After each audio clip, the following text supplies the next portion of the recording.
Failure is the condiment that gives success its flavour. Ladies, gentlemen, and variations thereupon, this is Modern Escapism.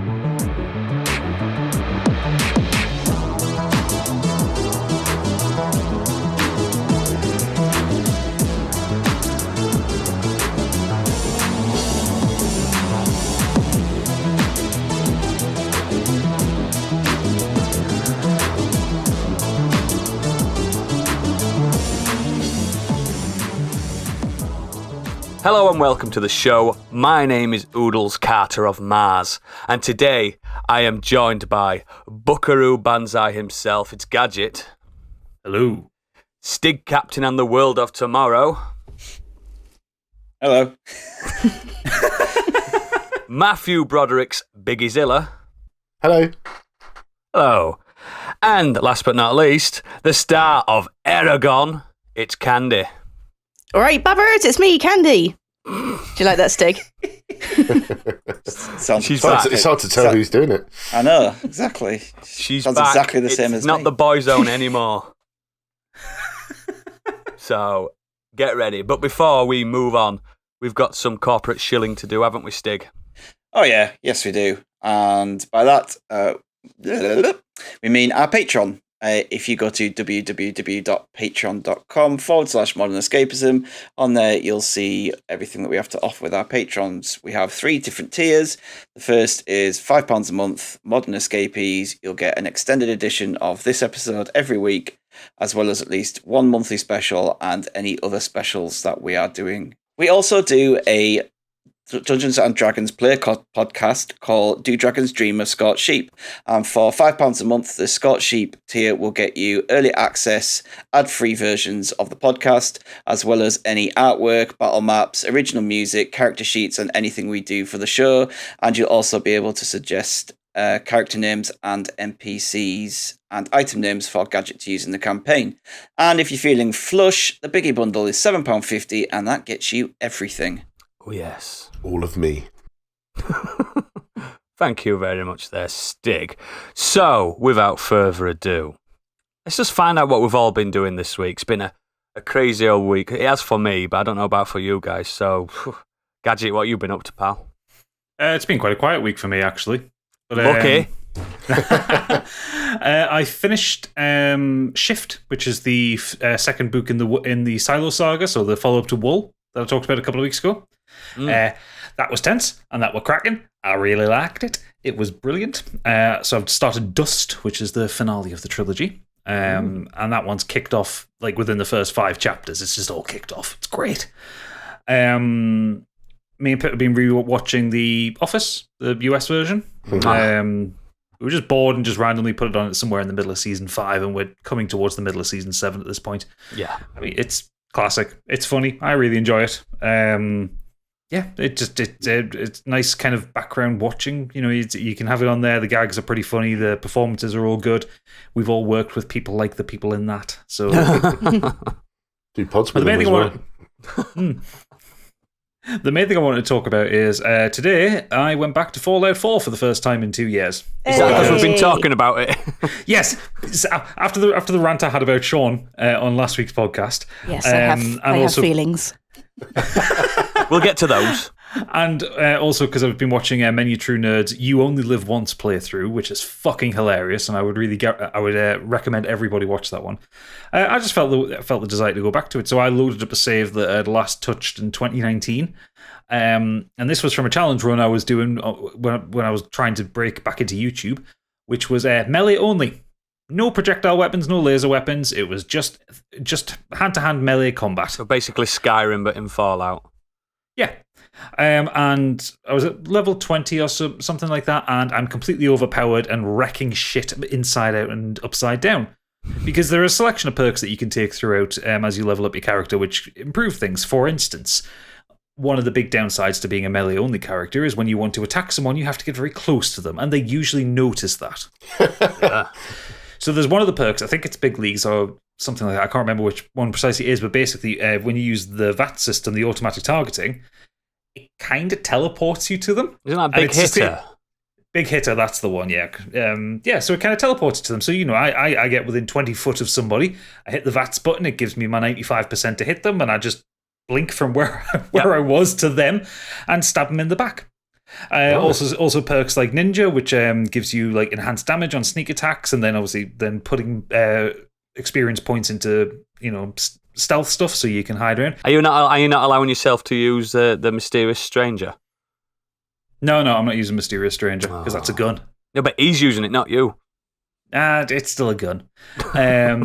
So at the minute, I'm alternating between a legendary weapon called Pickman's Blade, which is it looks like just a Bowie knife, but it inflicts bleed damage really quickly. So I can one-shot Death Claws, like huge, massive lizard enemies.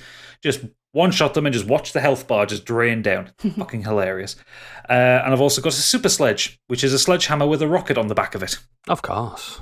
I meant one speaking. that went down snow and stuff. Oh, that'd be awesome. No. So a sledgehammer with a rocket on, just to enhance the swinging ability of it. It's fucking incredible. But what I know is, like, I've had this game since it came out, and this is like I had it on PlayStation 4, and now I'm playing it on PC. The game still manages to surprise me. So I was texting Candy about this earlier today. I was just milling around near Oberland Station, and I found a crashed alien UFO. Did you not notice that before? Never noticed that. You can 6 see years it I've crash. been playing the game. You can actually see it crash. Well, that's what happened. I was down the south end of the map, and I saw it like fly over the top of me. And then I went and found it around Oberland Station. It's just like, oh, I didn't know this was here. Yeah, and you get a weapon that you can't use in your playthrough. Yeah.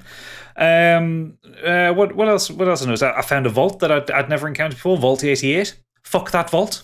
Why? What's happening there? It's you go in and it's basically it's kind of halfway collapsed. There's a ghoul running it. The overseer has been turned into a ghoul. Oh. But as you kind of explore, she basically encourages you to like clear out rubble and like explore the whole vault. So I mean, bear in mind, I'm a melee build as well, so I'm clearing out rubble, dealing with mole rats, all that kind of thing. Yeah. And then I get to a point where like it like a big chapter points in it. I clear out the rubble, and 5 rad scorpions turn up. And if you want to wear a Fallout, rad scorpions are what they sound like. They are giant scorpions, and there was 5 of them, and there was me by myself with my little knife. And rad isn't short for radical. No, it's radioactive. So yeah, fuck that vault. I died, and then I reloaded, and I noped out of there. It's like, no, love, you can just deal with your rad scorpions. It's fine. I don't want to deal with that shit. And yeah, I like exploring the world. Like, it's not the best Fallout game. I still think the best Fallout game is New Vegas, but it's the best Fallout world to play in. Like, yeah, when you go back and play New Vegas, you're very aware that you're running on really old technology, and it's like it's quite barren, brown. Whereas I don't care about the brownness, but it's just that they got huge tracts of nothing. Yeah. in the game. Whereas with Fallout 4, they've got so many things like random encounters or like just random buildings or just little bits of storytelling. Like, you can walk up to a bit where there's a chair, a table, and a set of binoculars set up over a settlement, and you're like, there's this tiny little bit of storytelling. Or a shack that's been built on a hill overlooking another settlement that's full of gas bottles with pipes in them to launch them out, and you can just send an aerial assault at a settlement if you want. You know, it's like it's full of all these random little details, and the world kind of feels quite alive. I say it's not the best Fallout game, but it's definitely the best kind of looter shooter RPG I think I've played. To be fair, Fallout 76 does look better, but I only played 10 minutes. It's got 16 times the detail. Now, Fallout 76 is a much better looking game. It's just dull to play. There's just not a lot going on there, and I'm not really big into the base building stuff, or playing in survival mode, so it kind of lost its appeal quite quickly for me. But no, I really look forward for it, and it's a nice comfort to go back and play. I may start a full new playthrough where I can use guns. That would be nice. I actually wouldn't mind you, maybe some point in time, you streaming that for us, for our benefit. Like, because you're quite a descriptive person when you're playing those kind of games, and you'll talk us all through it, and that it'd be nice. Yeah, especially for people who've never played it before. It's a fun game. I like it, and I like fucking around in the Commonwealth and just seeing what happens. Yeah, just wander into a house, find a load of raiders, murder them all, leave. Well, as we've mentioned, the main plot is not the thing to do in that game. No, fuck just go do what you want. You do maybe the first 2 hours of the plot until the game says, right, off you go, do what you want, and then you just go and murder everything. But yeah, no, it's great. I love it. Excellent. Great choice. Great picks. Great, really easy week for you. I'm going to go to me because that's who I can see underneath Gadget. I have got 2 computer games to discuss. Oh, no, computer games. Oh, gamer. Right, the first one. This is finally admitting it. Yes. The first step, isn't it? At Gamer Boy Noodles. Hi, my name's Oodles. It's the first I'm a step gamer. admittance. Oh, wow. And I've been playing games for 30 years. Oh, dear. Yeah, the first one, I just want to talk briefly because I've not finished it. And the second one, I've not finished it, but I've played a lot more of. The first one's called The Artful Escape. I don't know if anyone's ever heard of this. It's brand new. It's on the old Game Pass currently. It's published by Annapurna, so there's a little bit of a seal of quality there. And it's developed by a team called Beethoven and Dinosaur, which is a great name for a game studio. It's also directed or created by Johnny Galvatron from the Australian rock band The Galvatrons. So basically what this is, The Artful Escape, it's the coming-of-age story of a young man named Francis Vendetti. He looks like a typical hipster. When you walk around Camden, or, I don't know, the hipper parts of where you all live. Pontefract. There's not many hipsters in Pontefract. No, this is where I live. Maybe Leeds. Maybe in Leeds, yeah. A lot of hipsters. So, your denim jackets, your little glasses on and stuff like that. But the funny thing is, everyone in this video game wears glasses, which is funny. It's nice. But the game is a guitar, David Bowie-esque odyssey. So, if you like guitars, you'll love this game. Basically, Francis doesn't want to be in the same shadows of his Bob Dylan-esque uncle that was world famous and country singer, folk music, not country music, folk music singer. And everyone's expecting his nephew to follow in his footsteps. But really what he wants to do is play funky, shredding solos and Jimi Hendrix-style stuff. So he goes on this fucking wild, like, acid-induced space odyssey playing guitars. Remember Guitar Man? Yeah. Imagine that, but not difficult. Oh. So, yeah. So, it's fundamentally, it's a platforming game, which don't let that put you off. It's also an exploration game, similar to, like, remember Into the Woods and things like that? Yeah. Where you're going around, you start knowing everyone that lives in your village and stuff like that. But there's a neat trick. At the beginning of the game, you meet the alien Zom. And this alien comes down and tells you that you're the one. You're the chosen one. And he gives you this alien guitar that can light up any electrical bulb in its vicinity and set fireworks off. It's hard for me to explain it to you, but... Are you sure you haven't been taking acid? I'm positive. I mean, not for many, many years. And then... That sounds fucking wild. And then Zom then brings down your new mentor, Lightman, played by Carl Weathers. Fuck. Wow. Yeah. So he comes Not down. see that coming. He comes down from space like Jimi Hendrix, but Carl Weathers' voice. Basically, it's Wes Anderson meets just acid. So it's quite quaint. It's a nice story. The voice acting's all great. There's Lena Headey, she's in it. Jason Schwartzman, Mark Strong, Michael Johnston. It's a really strong cast, and it's just fucking fantastical. Like the platform bits they're quite similar to like early Rayman. Do you know? It's just basically you jump over gaps, but at any point you can start shredding the guitar. And rather than being bored of just going down these platforms, you can just be shredding while you're doing it, and the actual solos that you're making and the shredding goes with the music. Whatever's playing in the background, it syncs perfectly. It's so fucking good. And then you have boss battles, which are like guitar offs, and it's just it's cosmic. It's fucking, like I said, bad acid trips, good acid trips, magic mushrooms. It's just fucking wild. You should play it. I've not quite finished it yet, but there's some fucking shocking things that happen in it. It's incredible. So if you've got any interest in rock music, even if you're into folk music, there's some of that in it, but that's mainly the butt of the jokes. It's just really good, and it's on Game Pass. But the main thing I want to talk about is something a bit more weeby. Uh-oh. A big game launch this week. A big dear. game launch this week. It's called Tales of Arise. This is a action Japanese role-playing game, and Stig's already asleep. I have managed to put 5 hours into it today because I haven't been able to play it since Friday. It came out Friday. It's really good so far. Strong start. It's the 17th entry to the franchise. So, yeah, there's a lot of them. But similar to your games like Final Fantasy and stuff, they're not linked in any way, shape, or form. Didn't realise there was that many. Oh, they were just at one point they were throwing them out, mate. Sometimes 2 a year, and some of them are not very good. But this one, really strong start, strong 5 hours. And that something funny really did happen though. I've been playing for about 4 hours, and at I think it's like 4 hour mark, the main titles came up. Oh, So I think this is going to be a long one. yeah. I think this sounds like it's going to be a long one. Yeah. Has it got anything on how long to beat yet?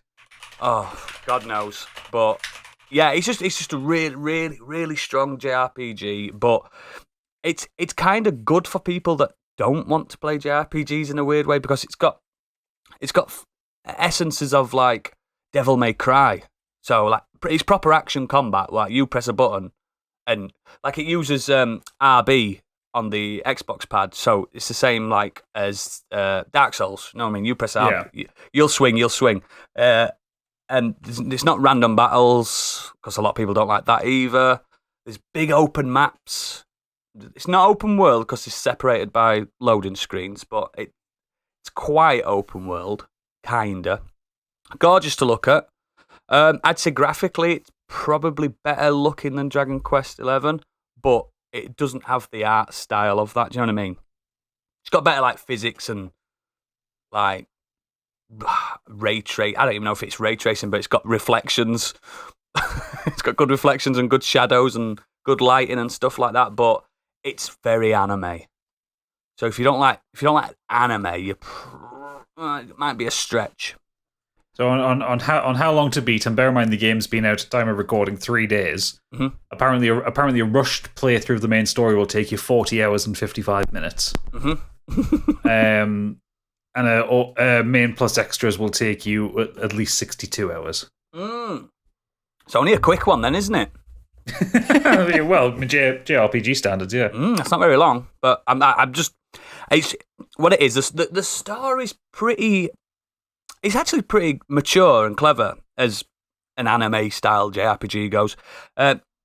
You play as a man who's called Iron Mask because he's got an iron mask on and he can't take it off. Now, guess what? He's got amnesia.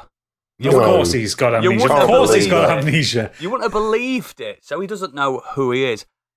But he's also immune to pain. He can't feel pain. And it's going to make the battle system a bit annoying, isn't it? he can die. He can fucking die. But he can't feel pain. And he meets up with a girl, and it's quite the opposite. If you touch her, she causes tremendous pain and she could potentially kill you. Like Rogue from X-Men, that kind of thing. Now, Iron Mask, he can touch her without feeling pain. So there's going to be a romance blooming there, isn't there? The only person in the world that can touch her, and they go off on an adventure together. I'm getting, and I don't know if I'm clinching at straws or anything like that, but I'm getting. This is going to sound wild, this, because it's a proper fantasy RPG, but I'm getting Matrix vibes to this. I've got really, yeah. I've got a feeling the world that I'm in is not quite what it seems. There's been hints to it. So, like every anime game ever. Yeah, I've got a feeling this is going to do the Kingdom Hearts thing of breaking away from the game and breaking the fourth wall. But yeah, so far it's the battle system, man. It's just incredible. If you've played the likes of Devil May Cry, Bayonetta, those type of games, it's a stripped, a more streamlined version of that, but that's just how it plays. Really fun. You've got to be on your toes, and you can play as any of the characters that you find. You can make them your main character, but you only control one character at once. You can, rather than having summons like on some JRPGs, with this, your party are your summons, so they can come in and do super special attacks and stuff. It's really good, but like I said, I'm only 5 or so hours in, and it might absolutely fall off a cliff. So take that with a pinch of salt. But yeah, Tales of Arise, I like it so far. So I think that generally everyone reviewed it really well, didn't they? it's the probably best reviewed out of the whole franchise. So yeah, really strong scores. Yeah, it's just really good. I'm playing it on the Xbox Series S, by the way, and it's gorgeous. You get to choose which graphic style you want. If you want 60 FPS or graphics, blah blah blah. It's really good. Really good. If you don't like turn-based strategy, like RPGs and stuff like that, you probably will like this. If you don't like anime, you definitely won't like this. Stiggy was queuing up outside Game to buy it at midnight. I'm sure he was. Oh, yeah. I like anime, just not. I don't know when it comes to my games. Maybe it's just a JRPG element. I'm not all that grinding and. I've not had to grind once on this, which has surprised me. I found it quite easy. You're only 4 hours into it. You've only just seen the title screen. Yeah, but I've killed like 5 bosses. Yeah, you're not in grinding territory yet. Get ready. Get ready. But yeah, it's really good. I've seen it cheap as well. I've seen it some places £35. And I don't know about on PlayStation 5. Probably not on that. Triple it. Yeah. But yeah, that's what I've been doing this week, and I've been super busy, so I would have had it completed normally, even though it came out on Friday. So yeah, Biggie, what you been up to? Yeah, there's a few things I want to cover, but obviously going to talk very quickly about them. I'm currently playing a bit of Inside, which I've never played before. Ooh, good game. Really enjoying that. That's really cool. I played Limbo earlier in the year. Really enjoyed that, and it's the same people, and I love the vibe. I really like it Inside at the moment. It's really, I'm not really what's going on, but I'm loving it. I think it's really cool. So it all comes together, don't worry. I'm sure. But yeah, really rocking that. My Dark Souls stream on Monday. What happened? Boy. Did that start off badly or what? I was really struggling. It'd been a few weeks, I think, since I streamed, and it was not going well, and thanks to majority of the people actually who I'm speaking to now were really supportive. A couple of friendly arseholes, Sly Reflex and M-Flem, were sledging me. But it was sort of pushing me forward. And then just before I thought I was going to quit, I did it. I actually pulled it off. I don't know quite how it happened. It all came together and I moved on. So Did you go up the elevator? I met the big chest that everyone was referring to. Yeah, oh yeah. for the benefit of the listeners, it was Ornstein and Smo you were fighting. Yes. Yeah. Big chest ahead. So now I've got this warp thing where I can go from all the fire pits or whatever you call them. But yeah, I've just stopped it there because I was sort of overwhelmed by the fact that I'd actually done it. You're halfway through the game. And you have beaten the hardest boss in the game. By far. It felt like it, man. And I can understand why people probably could have dropped off there because I was. You're halfway through now, though, mate. You're getting there. Yeah, do you know what? I like the game. Like I said before, it's just. And you've unlocked the DLC now as well. So if you want to really challenge yourself. Oh yeah, absolutely. Yeah, go to do the Artorias DLC now. Not a chance. Not a fucking chance. Well, the best thing as well is to unlock to get to the DLC, and this is something I've always thought was hilarious with the way Dark Souls does DLC. It doesn't just like open an extra room. No. You have to to get to the DLC. You have to kill a non-boss character, then speak to the ghost of a dead woman. And then go to a different location, get a bit of jewelry, go back to her, and then walk into the lake behind the thing that you just killed to get to the DLC. And then go meet a mushroom. And nowhere in the game does it actually tell you this. It's so convoluted, and the portal to get to the DLC is like right out. It's out of sight, and it's some of the best content as well. Yeah, so it's not like you would go into the game and go, oh, there's a door I can't get through. Maybe there's a puzzle to get it. No, it's fucking hidden behind a fucking Hydra. It's so dumb. So yeah, I may need some advice when I come around to that, hopefully, if I keep going. I did have a bit of a feeling when you got to about a third of the way through the last fight that was going to be the one, because you changed the way you were moving. You were kind of strafing to and from the column. I was like, this feels like this is the right thing to do. But I'd run out of tactics at that point. but it was the right one. Yeah. But I think somebody in chat, it might have been you actually, Oodles, said you can miss this boss by jumping down the stairs. And a lot of us said, no, just have the satisfaction of doing it. You'll feel better about yourself. And then 20 fights in, I was like, oh, mate, just jump down the stairs. No, you don't skip the boss. You I just think everyone was having a fed up as well. You don't skip the boss. You just make the boss run way quicker. Right. Yeah, but I couldn't even jump over the stairs. I was struggling. Oh, no. But so did you like the trick at the when you killed one of them that you had to kill a bigger one of them? Yeah, I mean, I'd already seen that about 4 times already. It was getting to the point where I was just like, yeah, here we go. But when it first appears, you're like, oh shit, what's going on here? The old bait and switch. I apologise to all those that enjoy playing it and find it offensive the way I'm playing, but I'm trying really hard. It's really offensive, yeah. I know. But the other 2 things I wanted to talk about are slightly related. They happened yesterday. I want to talk about the great job that Emma Radacanu did yesterday, which was absolutely superb. I don't think I know who that is. She's an 18-year-old British tennis player. She basically qualified for the US Open, and she had to basically play the most amount of matches that anyone can ever do in an Open. Basically, she played 10 matches every qualifying round to get through, to then go through all the different stages. In one day? No, over the 3 weeks. I don't know how tennis works. I don't know how tennis works. Over the 3 weeks. It's not Royal Rumble, mate. I don't know. One day. I've never watched tennis ever. But she's completely unseeded, and she also played somebody in the final who was also unseeded. And it's never happened before, and she just was amazing. She never dropped a set in the entire 3 weeks. She basically took out her opponents with both sets. It was just lovely to watch. She was so 18? good. Huh? And she were 18? 18, yeah. Mega, her opponent had only just turned 19. That's mega. That's it was class. Great. The tennis was brilliant. It was really good. Really, I was very impressed with that. But it happened on the 20th anniversary of 9/11. Yes. So I've been also watching, because it just came around, I couldn't believe it's 20 years since 9/11. Wild, so isn't it? There's a documentary on Netflix called Turning Point, which I started to watch. I'm probably about halfway through, I think.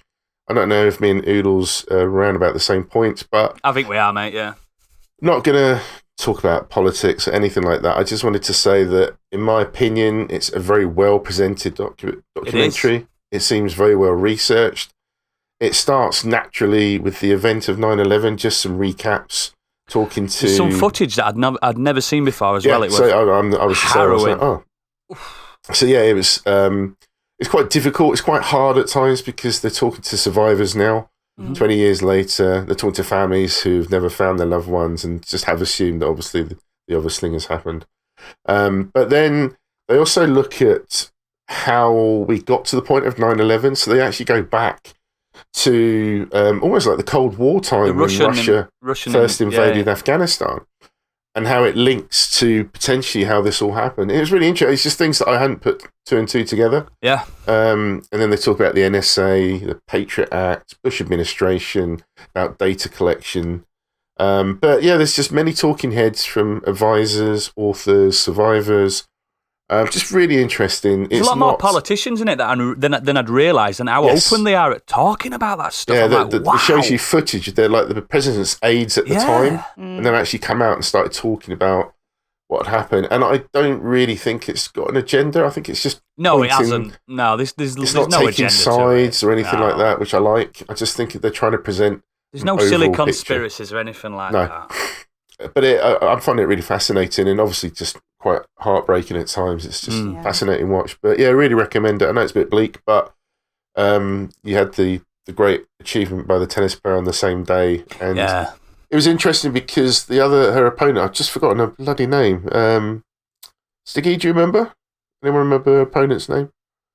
I think it's something Fernandez. Leila Fernandez, Leila Fernandez. She's Canadian. So naturally, as Americans do, they sort of pick the one that's closest to them. And they were more supportive to her throughout the match, even though when obviously Emma did something really good, they cheered. But you could feel that Emma was kind of fairly alone. She didn't even have a family there. She only had her team of coaches and stuff. Wow. And there was just a few brilliant Brits that went out there to support her. But they showed her great warmth in the end, and I think they were quite glad to see her win as well when she raised the trophy. And she's got a wonderful life ahead of her. That happens in sport a lot, though. Sometimes, like, it's not even underdogs or anything like that. It's sometimes when you've just seen the game played well and there's passion there, the crowd can just turn on a dime. You know what I mean? Yeah. And then, and it's nice to see people come together and just think, fucking hell, that was really good sport. Yeah, I think they've both got a massive future, and it was great to see women's tennis having that spotlight as well. It was awesome. Yeah. But just a dark day of remembrance yesterday, but it had some real positives. And there was lots of ceremonies around the world and in the US covering that day. Just something that I'll never forget. Wild, isn't it? 9/11, just one of those, having been there, and everyone remembers where they were on the day and all that sort of thing. Yeah. Thank you for that, mate. Thank you very much. Stig, you went up to Hun. While this has been going on, I just got a message from my friend saying that I'd won some raffle prizes. Wait, what did you win? So, some meat. If you were in our Discord, I posted a link to a thing about his daughter this week, and he's been running the Great North Run today with his wife and some friends to raise money for that, and they did a charity raffle. Anyway, he's just messaged me saying, "Did you watch the live draw?" And obviously, I didn't because I'm doing this. And he's like, "Oh, you won. Guess what you won?" So I won a T-shirt. No, I won a T-shirt made by the company that my wife helps promote. So basically, a T-shirt from the place my wife buys stuck clothes from all the time. That's collusion. And is part of their marketing team.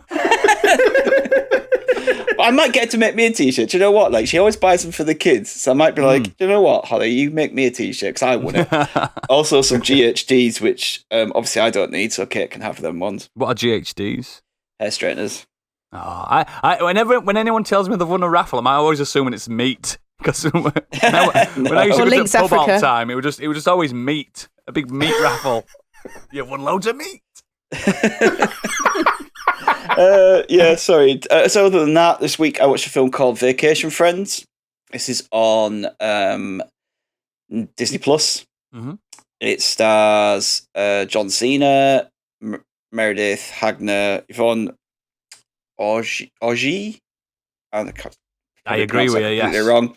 And Lil Rel Howery, and basically it's a film about this couple who go on holiday, and they are a pretty standard couple, fairly, normal, play things by the book. If you're John Cena. No, John Cena. No, so this is the other couple, and then he meets John Cena and his girlfriend, and they are the crazy couple. So it's an oddball, oddball couple kind of situation, and basically their vacation starts off wrong, where John Cena and his girlfriend have left their hot tub running in the suite above it, and it's wrecked their hotel room. So they're like, "Oh, it's our fault. Come stay with us in the presidential suite and hang out with us." And so they have this crazy wild holiday, and then they go off. It's like, see you later, bye, and then they just go off to their normal lives. 6 months later, we get into the wedding, and John Cena and his girlfriend turn up at the wedding. Not invited. They just turn up, and obviously a load of hijinks and hilarity and bad shit happens. And it's a very standard affair comedy. You know what I mean? Like we've seen it all before, haven't we? Yeah. You've got one couple who's completely opposite to the other couple, and then they obviously they argue, but then they find out, they turn around and end up being friends, and that. Oh my god, we're just alike. Standard thing, but if you want something where you're just like, do you know what? It's like 90 minutes. I could do with a laugh. It really helped. It was just one of those films where it wasn't offensive. It wasn't anything great. It weren't thought provoking. You didn't have to. No, but I had a really good time with it. I laughed a lot, and John Cena is just proving he's good, isn't it? Once again, how charismatic he is. And I just love the fact that he's doing these kind of things now, just like in Suicide Squad. Like I said with that, it's like he spent 20 years playing the straight superhero, good guy in wrestling. Now he's just kind of going out there and being fun and remember when he swearing were a loads Marine? and getting pissed and taking drugs in his films, and do you know what I mean? Like, just being the complete opposite of everything he was in WWE. Yeah, he was a Marine. He was a rapper. Yeah, he started out as a rapper. Yeah. What? Yeah, not a real rapper. That was his persona. Not a real rapper. It was his gimmick, but he did release an album. Did he? Yeah, there's a God. So John glad I Cena. missed that one. John Cena album with he's got proper hip hop stars and everything on it. I love John Cena when he does like press junkets and interviews. He's always got an incredible suit on. He's always he's like he's always Mr. got a suit on. Professional. Oh, he's cool. I like him. Yeah, no, actually, fair play to John Cena. It's like he's not, no one's ever going to say that he's the greatest hit like rapper of all, but he can do this stuff off the top of his head. He's very good. He doesn't need any of it written down, and that's kind of where the rapper gimmick came from, because he was doing this on the tour bus. He was making raps up. That is an underrated skill, to be fair. Yeah, Freestyling. and Stephanie I McMahon can't heard do it. him, and So she was hard. like, "This could work as a character."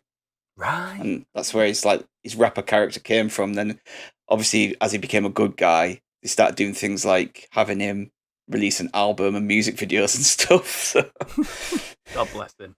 yeah, but from one wrestler to another. Sorry, Biggie, but I'm going to talk wrestling again because not this week. Last Sunday on the 5th of Wrestling. September, AEW had their show All Out, and it's probably one of the best wrestling pay-per-views I have ever seen. I talked about a few weeks ago about the big return of CM Punk. So this was his debut match in AEW after 7 years out of wrestling. But everything, first from the top to the end, was just amazing. Every match, apart from one, was just perfect. I can't really say anything more other than just like it's got me loving watching wrestling again. It's finally a company out there that's doing wrestling and the type of wrestling, the type of promos, the type of matches that I enjoy, and I look forward to watching. Like, I was absolutely pumped to watch this pay-per-view, and it did not let me down at all. So like the matches were great. The steel cage match, it was absolutely phenomenal. Mm-hmm. You probably haven't watched it, have you, Oodles? Yeah. Did you watch it? Yeah. Did you enjoy it? Yeah, I did. I'm not used to seeing them type of spectacles anymore. No. And I was like, "Boo!"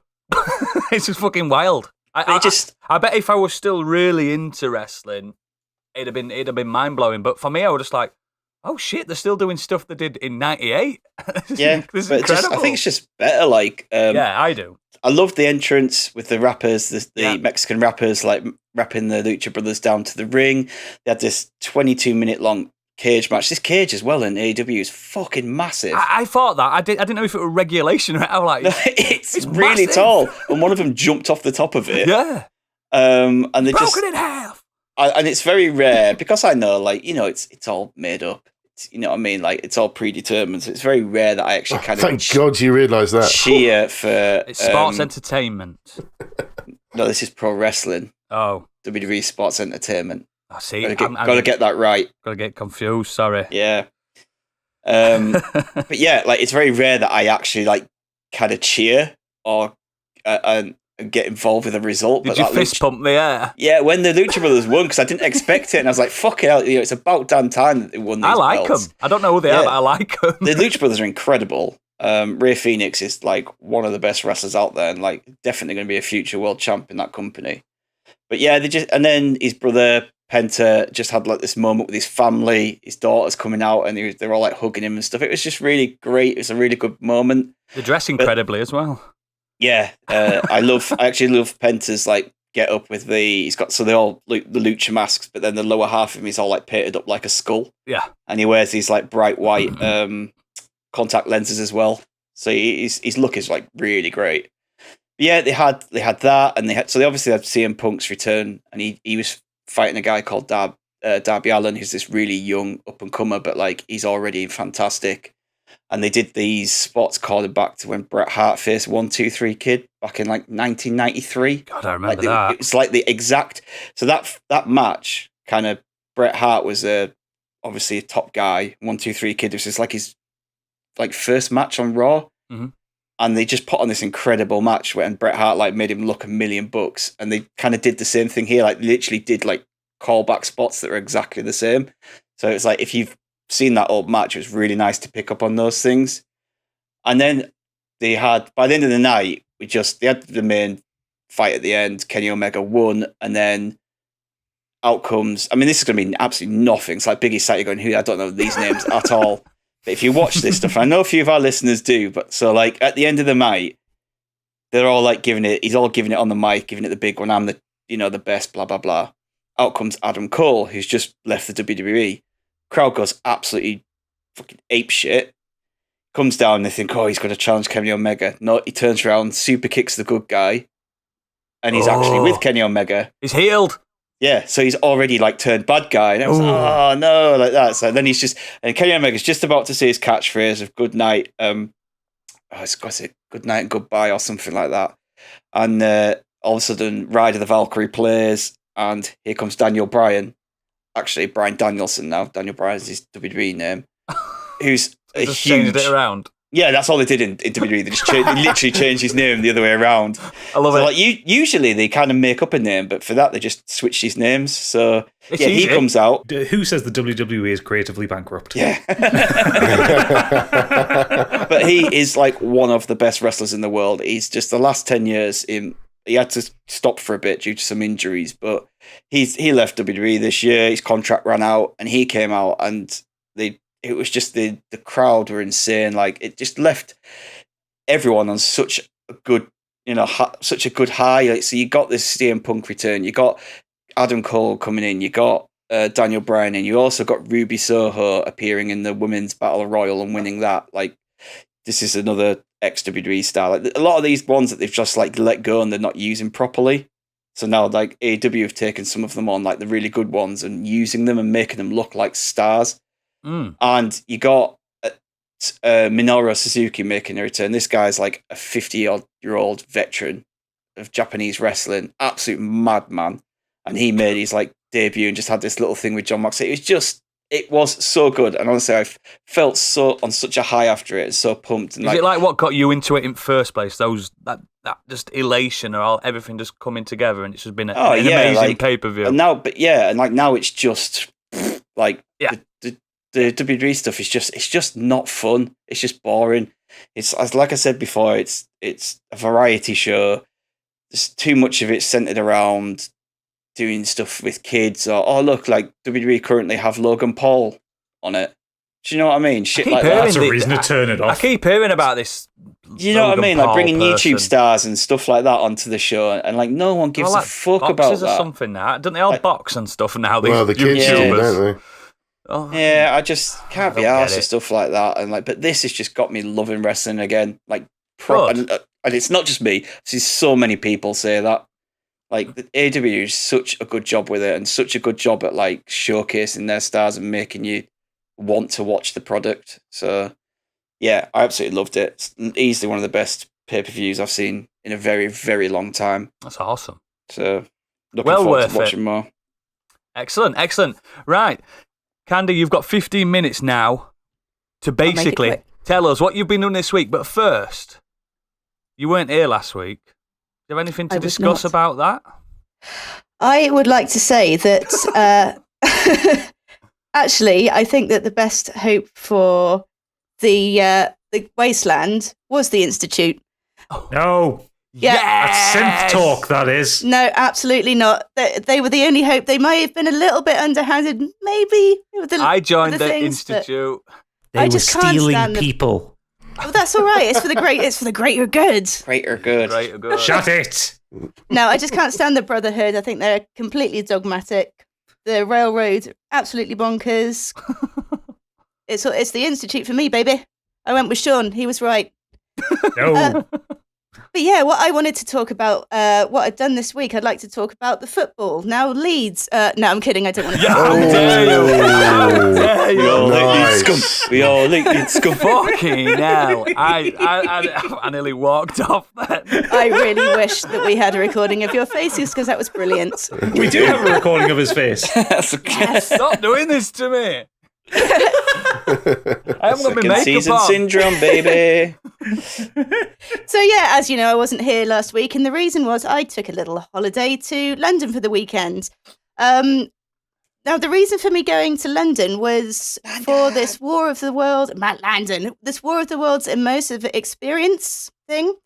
I took a buddy of mine, my best friend. We're huge War of the Worlds fans. And now this event, it's been running, I think, about a year and a half. It's brought to you by a company called Layered Reality. Ooh. I haven't heard of any of the other events that they put on, but essentially what it is, it's... well, as it says, it's an immersive experience. So you've got live... Has anyone been to the London Dungeon before? Yes. A long time ago. The York one. Yeah, so essentially it's kind of the same thing. So it's a bit of audience participation. You've got live actors, you're on different sets. And lots of dry ice. Lots of dry... Oh, God, yeah, there was. And pyrotechnics as well. But there's also a VR element in this as well. So there's about 4 or 5 sections of VR, and it's the original story of War of the Worlds, and it's got the original Jeff Wayne soundtrack as well. So you've got the mask on, you got the music blasting the whole way through, so you kind of know where you are in the story according to the music. It was absolutely incredible. It was so much fun, and the whole thing lasted about an hour and a half to 2 hours. I think you have a break halfway through, and the break you get to stop in a bar, and you've got all the kind of red weed and everything. You get to eat some red weed. I didn't get to eat some red weed. I ate a chocolate bar, actually. We did have a themed cocktail, so that was good. It's actually, there's a bar attached to it, and it's a sort of steampunk themed bar, and you've got this huge tripod in the middle of the room. Its arms and legs kind of going out throughout the bar. Steampunk cogs, everything. How did they do the Thunderchild, the boat bit? I will tell you, because this was an absolute highlight. Yeah, that's my favourite bit. And I don't really want to get into spoiler territory too much, because it is. Oh, I ain't going down to London. Don't you worry. So this is one of the parts that is in VR, and it goes from kind of the Forever Autumn. It goes through the Forever Autumn section out to the Thunderchild, and now for this part, this is a VR part. So you're in a group of 12, and there's you enter a kind of set, let's say, and there's 2 boats, and it's 6 of each of you on a boat, and you're wearing the helmets. Yeah. So you're floating down the River Thames, and all you can see is these sort of tripods either side of you, and the boat you're on starts moving, and you kind of sail out to the sea, and you're not on Thunderchild per se, but you're sailing around it. So you're kind of seeing you're sort of sailing around it, and of course you've got all the water spraying, like real water spraying at you and everything. The boat's moving, and it's so good, and it's so scary. Now the person that I took, who's my best friend, she doesn't really like particularly harrowing events, and her least favorite thing in the whole world is drop rides. She hates it. I made her go on what's that drop ride in Disney World, the Tower of Terror. Yeah. And that was about 3 years ago, and she still has not forgiven me. But anyway, there's this Thunderchild moment, and you kind of get taken into the air. I was like, oh God, there's going to be a drop. There's going to be a drop. Because, of course, you're wearing the helmet. You can't see if the boat's actually sort of going up or not. I was like, oh, she's going to kill me. Thankfully, it wasn't. But yeah, I thought I was going to be in the doghouse again. But it's absolutely really, really good fun. It's quite expensive, but it's worth every penny. It's London. What do you expect? Yeah, exactly. But it's really, really good fun. If you're a War of the Worlds fan, I would highly recommend it. And, did they narrate it at all? How does it work? It's the actors that are acting it. The actors are kind of going through. And actually, the reason, they kind of explain at the beginning, the reason that you're wearing VR helmets for part of the experience. And they kind of, the way they explain it is you start off and it's looking back retrospectively about the events that had happened in the last couple of years. And they say that actually kind of harnessed the Martian's power to bring you this kind of experience thing, so you can relive it through the journalist's eyes. Excellent. So they thought about that as well. It was just really, really good. The actors were brilliant. Our group all played along and everything. We all got into it, and I think I need to go on this. This sounds amazing. I know. The more you say do. it, the more I'm like, I'd even chance London to do this. Well, I think even if you're not a War of the Worlds fan, or even if you don't know the story, you don't need to. It's just fantastic. Please go. Speaking of which, do you know the story of, is it Orson Welles did the original Is it Orson Welles? He did the radio broadcast. Yeah. And did you know that caused panic when he first... That's a myth, apparently. I mean, are you sure? I heard that was true. Look it up. Apparently, that's like an urban legend that people were panicking and running around the streets. But apparently, that were really small scale, like maybe one town. They did do one in the real. 70s as well, over in the States, and I think that actually did cause panic, even though they were sort of saying throughout the thing, this is just a play. Yeah, but the Orson Welles one, though, it wasn't the Jeff Wayne musical, it was just reading like a play version. So it's a bit scary when there's no music in the background. Yeah, and the Orson Welles version's arranged as if it were like news a radio broadcasts. broadcast. Yeah. It's not like told. It's not said this is a play. It's just like breaking news. Martians have come down. You know, it's believe it or not, Orson Welles was a fucking incredible actor. So as well, paid off. But yeah, excellent. Is that all you did? That's all I did. I've got some other things that I'll talk about in subsequent sections. Subsequent sections, excellent. So, what we like to do now, we like to ask the smartest man in the room, Biggie, what we're going to be getting up to next. What's the main topic? Well, mates, we live in an age of franchises. This year alone, there'll be no fewer than 4 movies and 4 new television shows based on Marvel superheroes. And let's not forget the countless Star Wars films and spin-offs of recent years and what's still to come. The hunger for franchises is so deep that even unconnected properties like old Universal monster movies were being hastily stitched together in the hopes of kickstarting a new cinematic universe. It's interesting to look back at franchises that didn't materialise, which is why this week we're talking all about failed franchises. Beautiful. Laughing. No, beautiful intro, because you're so like, we've got all this, it's brilliant, but we're going to talk about the ones that weren't good. So last week we did mention that we would be doing a different topic, women in Hollywood, and we're going to discuss just how incredible they are, but we've changed our minds. So for good there are reasons. No good women in Hollywood. No. I went slightly wrong there. No, we've just changed our mind. We have reasons, don't we, Stig? Yes, they'll become apparent soon. Yes, you'll understand why, and you'll probably love it. So we're going to go with this. So Gadget, come on, take it away. What's a failure in your eyes? Okay, so a failure here. This one was such a failure, it failed at the first juncture. It barely even got into the franchise level. But it was a big idea from a big brain who had the inability to do anything with said big brain. So I want to cast your mind back to the early 90s. The early 90s, the PC video gaming era, when people were discovering that these things don't have to be just spreadsheets. They can do games.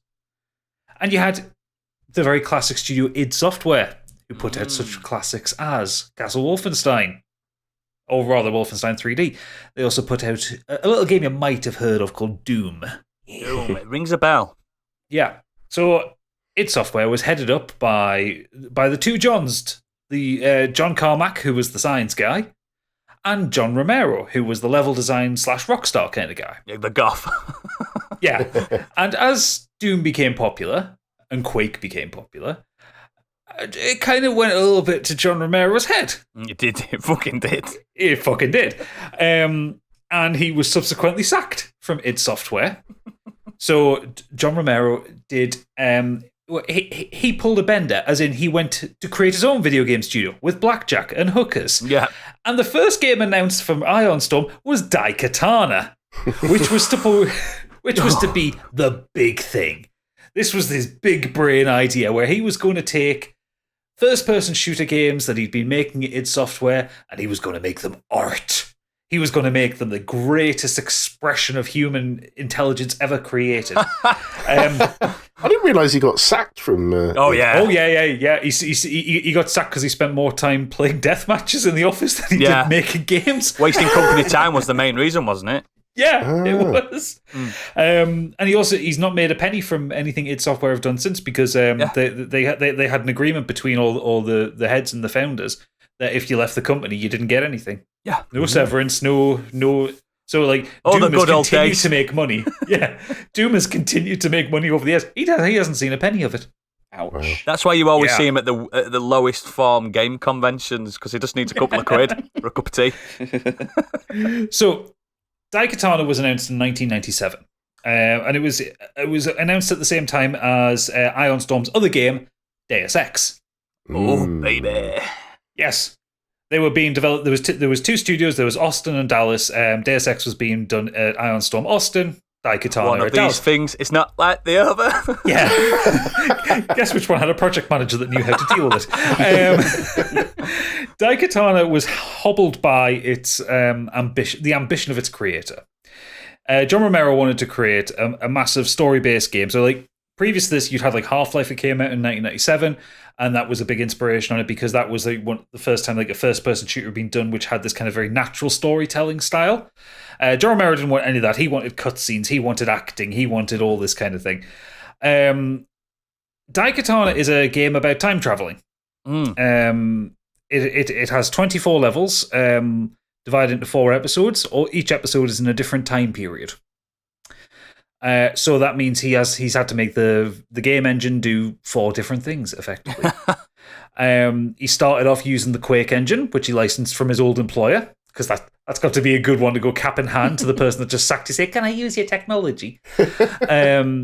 And then Quake 2 came out and blew that out of the water. So then he went, no, we need to use the new one. So then it sack off the first year's worth of development. Wow. Yeah.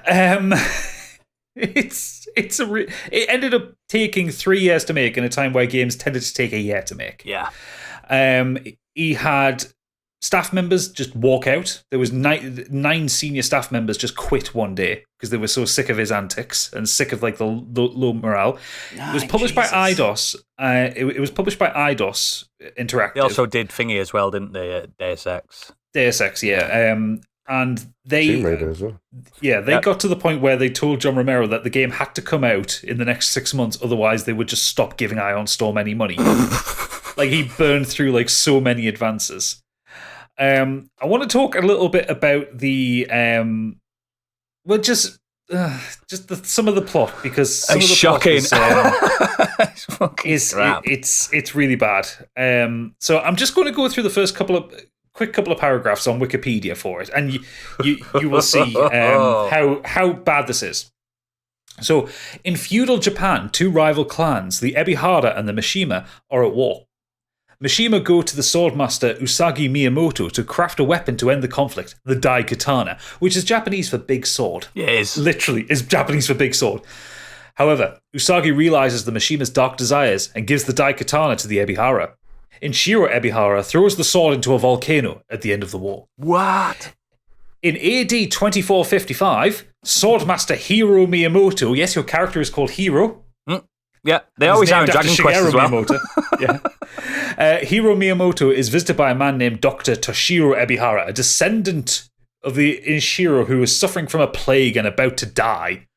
Toshiro tells Hiro that Kage Mishima, the fucking names in this, and the ruler of the planet, took over the world by stealing the Dai Katana and using it to alter history, because this sword can time travel. He stole the cure to a viral plague in 2030 and uses the cure to control the world's population. Mikiko Ebihara, Toshiro's daughter, has been captured when trying to steal back the Dai Katana, and Hiro must rescue her and fix history. Like, this is Kung Fury. It's fucking, it's shite. Yeah. Load of bollocks. So there was all this pissing around. There was a horrible marketing campaign, which God knows what they were thinking. Basically, in all the PC gamer mags, the advert for Dai Katana when it was first announced was a red page with black text on it that just said John Romero's about to make you his bitch. Oh, that's right. That was the advert. That was for it. Yeah. And apparently they said that would be edgy and it would get them attention, and it did. It was just the wrong fucking attention because everyone was just kind of like, no, fuck that.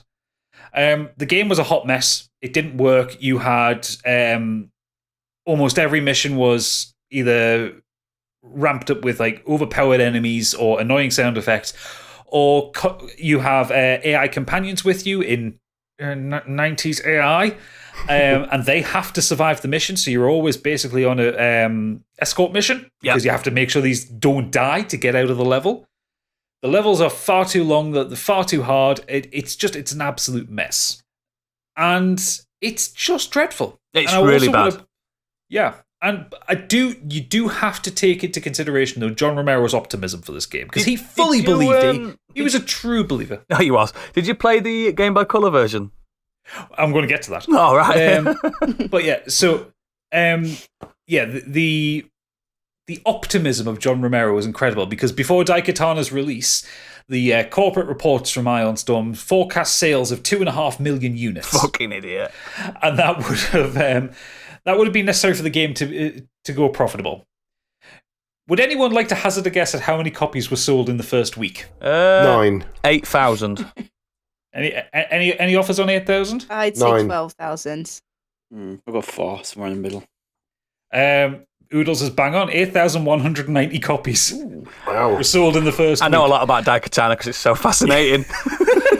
And its lifetime sales on Shite. PC CD-ROM were 40,000. Wow. Ouch. It's a bit of a step down. We from could literally 2.5 release a million game units. together and probably make more than that in a year. Yeah. So has it not been modded to be more playable by this Yes. point? Yes. Yeah. About 3 years ago, actually. It's actually So it's actually not terrible now. No, it's not good. It's not. It's not entertaining. good. It's not good. But it's perfectly possible to play it now. It's not a broken mess. The daft thing is, Oodles alluded to it before, there was a Game Boy Color version, so it was ported to the N64, which is universally hated as one of the worst games ever to exist. So bad. But they released a Game Boy Color version, which has nothing to do with the main game. Like they a Zelda. they turned it from a crap first-person shooter into a really good Zelda clone. Yeah, it's actually decent. It's actually not bad at all. Yeah, the Game Boy Color version is good, and John Romero's got it on his website. You can download the ROM for free for an emulator. Yeah, I think With his Kemco blessing. did that one rather than Iron Stone. Yeah, it was Kemco, yeah. But yeah, Dai Katana, like John Romero had these whole ideas for like comic books and tie-in trilogies novels, and stuff, didn't he? Yeah, it was going to be 3 games. He wanted to do an anime or a cartoon of it Yeah, and he stuff did. like that. Like he wanted to be this kind of multimedia blast, and the game came out years too late on an old engine. Like it came out on the Quake 2 engine. Quake 3 was already out. Yeah. You know, it looked crap. It ran crap. They first showed it off at E3, and it was getting 12 frames per second. Yeah. On an E3 demo machine. Like it was just an absolute shit show, and it basically.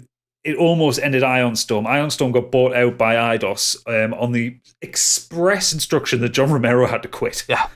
Like, they did not want him anywhere near that company. No. And Ion Storm was shut down after Deus Ex Invisible War came out, which was also shite. Actually, it was.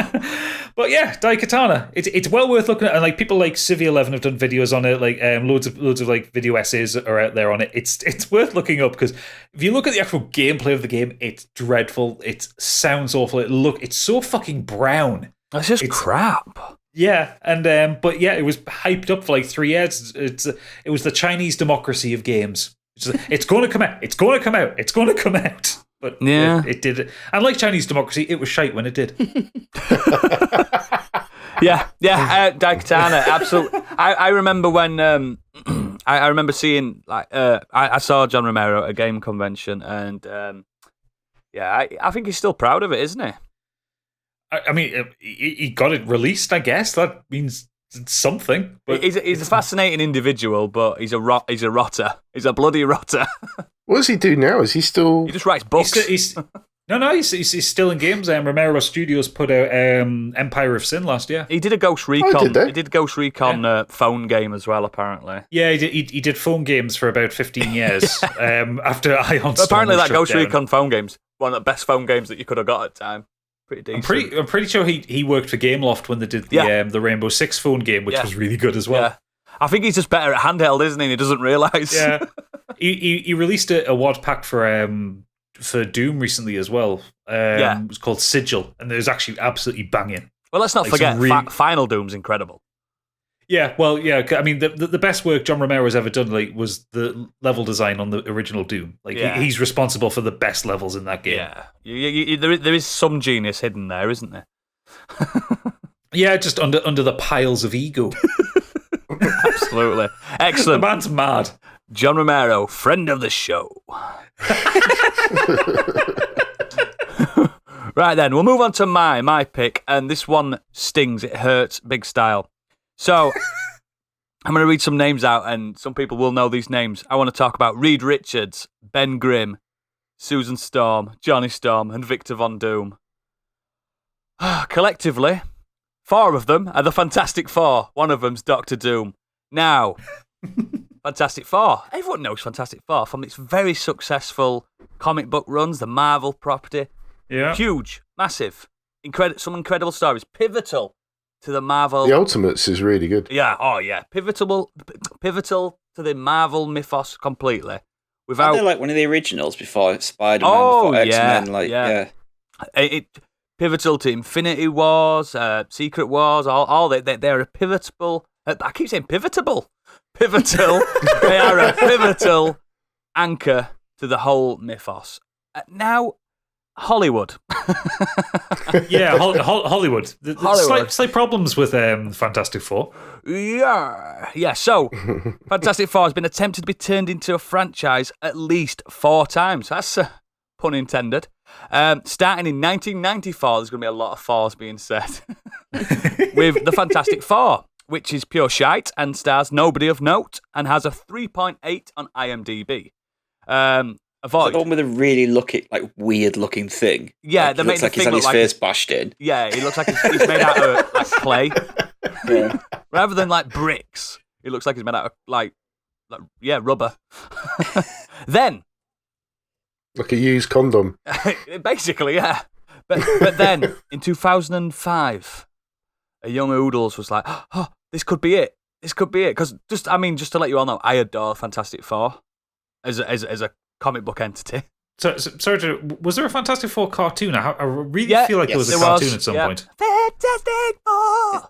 Yeah, there was a 90s one, I think, wasn't there, around the time of X-Men and Spider-Man. And all same things. They used to cross over as well, didn't they? Yeah. Really good, really good. But that's that. I'm talking about the Hollywood Fantastic Four. Yeah. So, 2005, Little Oodles was very happy. A trailer dropped for a very different-looking Fantastic Four. One that harkened back to the golden age, like a more upbeat, happy-go-lucky Fantastic Four, starring Ewan Griffith, Michael Chiklis. No one knows how to say his name. Ewan Griffith. Owen Grifford. Is that how you say it? Yeah. Ewan Griffith. Close enough. The Welsh one. Michael Chiklis, Chris Evans, Jessica Alba. Good cast, good. Especially at the time, all young and gorgeous. Even Chiklis was gorgeous for a split second in that film. Yeah. The cast were all coming off other stuff though, weren't they? Yeah. Like Julian McMahon was coming off Nip Tuck. Yeah. Chiklis was coming off The Shield. It was all I think Alba at the time as well was kind of getting bigger, as well. So everyone was kind of blonder.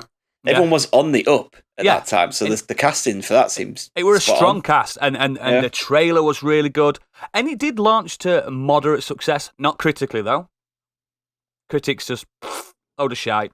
I think they gave it a 5, like 50%, 5 out of 10 type thing. I enjoyed the film. I don't think it's a bad. I mean, film. spoiler alert: it's the best Fantastic Four film that's ever come out. Spoiler alert! I liked it. It's 40% on Metacritic. Yeah, I liked it. That seems about right for it. I like the beginning. I like the jovial nature to it, and they weren't trying to go too deep with it. Everyone's gorgeous in it. It's a great looking, a decent Victor Von Doom as well. Really decent. Yeah. Michael Chiklis was perfect for Thing. Oh, absolutely! He played it so well. Yeah. Yeah. And I then, like how they used proper prosthetics for him as well, didn't they? Yeah, they did. Yeah. It made enough money to warrant a sequel in 2007. So that was called The Rise of the Silver Surfer. Now, any Marvel fan shouldn't have been. Any Marvel fan knows Norrin Rad, the Silver Surfer, one of the most powerful entities in all of Marveldom. And played by Lawrence Fishburne. Very strong choice. Very, very... Was he really? Yes. Was it? Really? Yeah. Yeah. No, it really strong choice. He had a good voice. But that's all that film had. That film, oh my God. Also, why did I think it was Billy Zane? He looks like Billy Zane, but silver. It does look a bit like Billy Zane. It was played by the guy that plays the alien in Star Trek Discovery. What's his name? Doug Jones. Doug Jones, yeah, he was played by him, but voiced by Fishburne. So yeah, this took a darker edge to it. Spoiler alert: Galactus is coming. By the way, he was just like an angry cloud, which for some reason they loved to do angry clouds back then. Well, I mean, the start of the first one had an angry cloud as well. Yes, that's true. How they got their powers. Yeah, it's just It's before sky beams came along. absolutely. Yeah. It just misfired. Like Reed and Sue were arguing and stuff. I'm like, you would not argue if Jessica Alba were your wife, or if he was your husband. I'm not going to say his name again, but he's gorgeous as well. Do you know what I mean? It's just gorgeous people arguing. Especially with what he can do with his limbs. Exactly. Exactly. And then they introduced Norinrad, Silver Surfer, and it was like Nietzsche. It was so existential. I enjoyed the fun of the first one, and that was even worse. That was like 4 out of 5. That were really shy. I didn't enjoy Silver Surfer. It couldn't get worse, could it, guys? Not at all. Oh, yes, it No one thought it could. So, I just lost it, because then the MCU started coming in. I thought, we'll get Fantastic Four eventually. Spoiler alert, we haven't. Not in the MCU yet. It's coming. So, something terrible happened to the Fantastic Four movie franchise, namely Christopher Nolan. Why, I hear you ask? Because he brought out moody superheroes. Now, I adore the Batman trilogy that he did, but a young gentleman named Josh Trank cited it as his main inspiration. What could we do with the Fantastic Four? Let's make this beautiful, colourful oddball family and turn the Fantastic Four into moody teen dramas. Starring a great cast as well. Miles Teller, Kate Mara, Michael B. Jordan, Jamie Bell and Toby Kebbell. That's a strong cast. It's a very strong young cast. Now that is one of the worst superhero films that's ever come out. Hang on. Who did Jamie Bell play? Ben Grimm. Ben Grimm. The Thing. Yeah. Yep. The 5'2" Jamie Bell played the Thing. Billy Elliot himself. Does turn into a big rock CGI monster. thing, though. Yeah. Yeah, but It's a really so strong weird. cast, and it's a really shit film. Has anyone seen it? It's not one of the worst superhero films. It's one of the worst films, period. Yeah. It's dreadful. Josh Trank, he came out... I've seen the first half of it. Oh, you don't even need to see that. Josh Trank literally walked out of the film and told people not to go and watch it. He was the director. Hasn't he done that whole thing of like, this isn't my movie, the studio chopped it up kind of deal as well? So that seems to be the go-to these days They've when just a tried film's to make shit. it so dark. It makes Zack Snyder look colourful. Wow. It is. Oh, I like I said, imagine something you love dearly, and then someone just turning around and just butchering it. And it's not like, oh, you've ruined my childhood. No, you've just wasted my time and my money and these characters that I've grown up with that I adore. Fucking, they had it's the rapport between the characters in the comic book. So, Like, do we all Johnny Storm and Grimm are always at each other having a laugh? at each other, but funny. It's the quips and stuff. Absolutely. That's what it's about. Do you It's know a how relationship. the Fantastic Four got the powers in the comics? We all know they went into space, cosmic cloud, blah, blah, blah. In this film, they went to another dimension. And they just came back and, oh no, we've got powers. Oh no, we're going to leave Victor Von Doom in that other dimension. Oh no, that can't be bad. Oh, it's just fucking shite. And the whole plot is how the Fantastic Four hate each other. You know, the colourful oddball family. So they're fighting each other all the way through it. Is that until they have to come together to defeat a bigger At the very end. purpose? Yeah, at the very end. Yeah. Fuck me. So I have a confession to make here. Right at the end. I actually watched this last week, and I can't even remember what happened even now. It's so bad. And now the reason I watched it was when I was in London. I was sharing my hotel room, and the alternative was this Love Island special thing. So I was like, I have to pretend I'm enjoying this Fantastic Four film. So I sat there watching it, just holding my eyes open, trying not to cry. It's like, it could be worse. It could be. I wish I watched Love Island. Yeah, you should have done. Wow. There's actual real drama in Love Island. This is just, it's just everything about it. He does Dutch angles for no reason. It was fucking. I looked up Josh Trank to see what else he's done. He's only directed 5 films, and he's clearly got this job based on Chronicle. Yeah. So it sounds like Chronicle was he shite as well. I liked Chronicle. I hated Chronicle. I thought Chronicle was decent. I was but fair to middling on Chronicle. That's got loads of darker tones and dark side to it. So he's tried to basically take that and put it into the Fantastic Four. You don't do that with the Fantastic Four. They're on like a scale of Ant-Man. You know what I mean? Comedy. Like Totally agree. even like Doctor Strange is too dark for Fantastic Four. That is for the credit for the first Fantastic Four film, the 2005 one. The second, It didn't manage to have that. Well, technically second, yeah, but you know what I mean. They had that banter. You know, Yes. you had the arguments between Johnny Storm and the Thing, and you had the kind of the playful kind of flirtation. It's just between, shit everywhere else. Yeah, it's The plot's I think crap. it's not an awful film. No, but could it's have not. been much It's better than Green but Lantern. Everything's better than Green Lantern. there's another film one, isn't there? No, not everything's better This than is Green better Lantern. I like than that a Green little bit. Lantern. Actually. Green Lantern is better than Fantastic Four from 2015. Yeah, That's not a ringing endorsement of Green Lantern still, though. So I always thought that Alba was really miscast as Storm. really, Yeah, it just. I'd I'm cast so her in used anything. to how she normally looked. It was the hair thing. I just couldn't get removed from the fact Fake- that she's not fake a natural blonde, blonde. whereas Sue Storm generally is in the comics. It's just one of those image things that I just couldn't At shake. least they didn't do like what they did in the latest one with Mara when they went back for reshoots.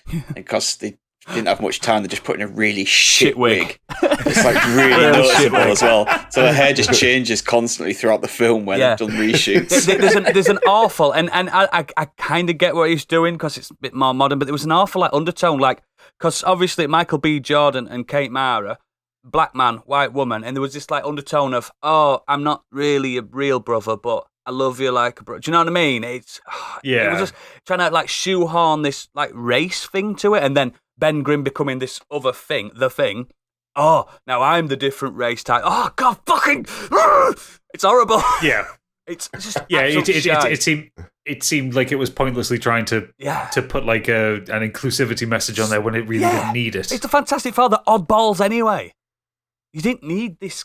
Oh, and they were fighting each other. It's like, Batman versus Superman. It's all that thing. Like, yeah, we get that because that's a thing that happened in the comics. Fantastic Four don't fight each other. They're a family. But yeah, it's so shy. I mean, the whole films together, they have an average score of under 4.9 on IMDb. That's all of them put together. These failed attempts at a franchise really cuts deep for me, like I said, because Fantastic Four, some are just my favourites of all time. And I hope, Stig says we're getting it, and I trust his judgment. I hope we're going to get some MCU Fantastic Four. It's already Announced. Good. Just no date given to it yet. Because it's... And at the very least, it's got a very low bar to cross to be better than the previous Fantastic Four attempts. It just needs to be fun. They need to be... they are an overpowered group, to be fair, when they work together. But that was always the fun of the comics. They were sometimes at each other's throat like a family. It's so good. The Thing... How would you cast it now? Who would play it now? Oh my! I don't even know. I'd give it to some nobodies and let them...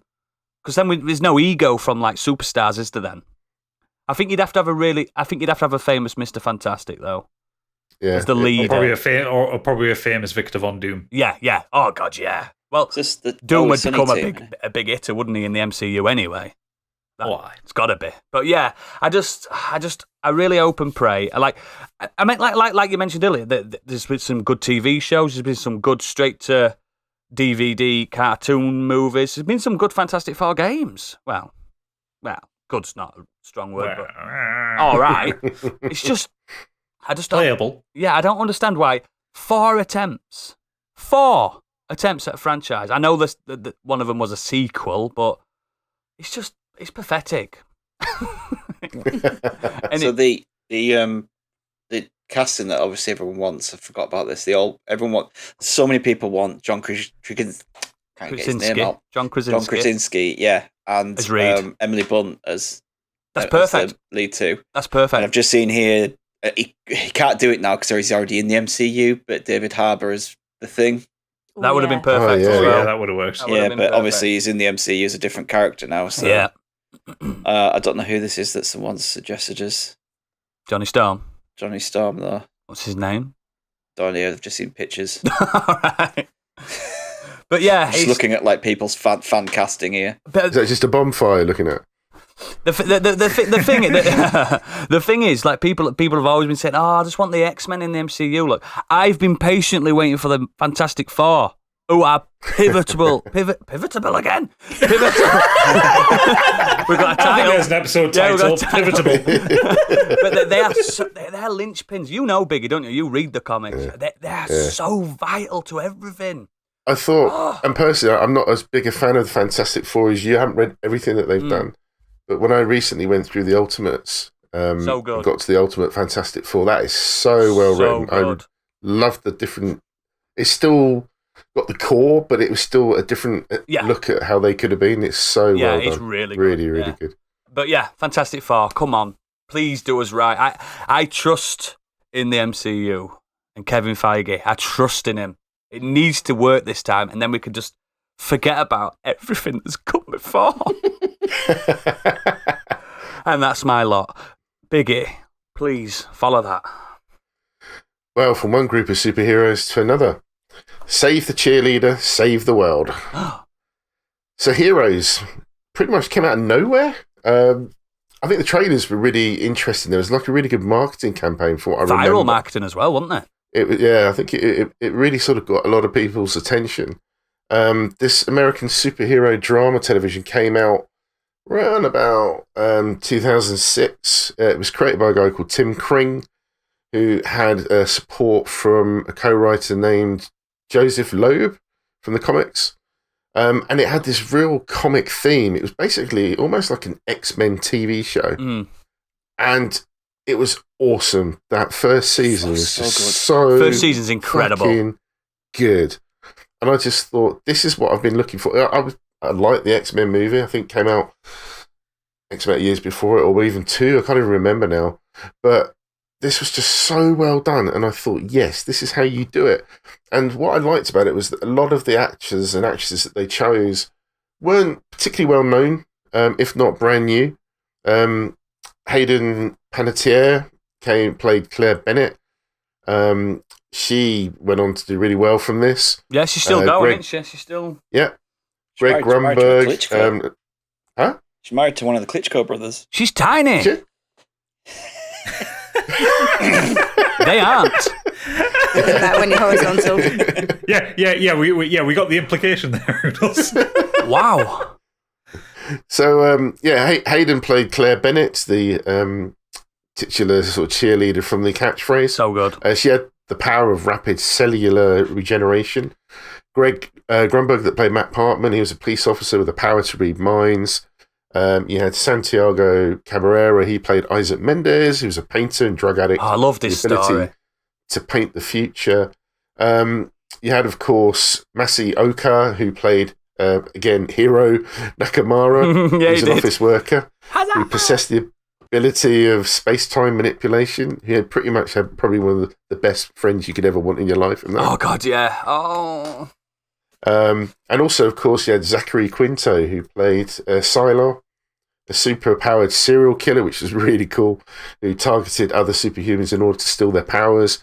And then Milo Ventimiglia, who played Peter Petrelli, amongst many others. It was just a good cast that were newbies, so you kind of didn't know.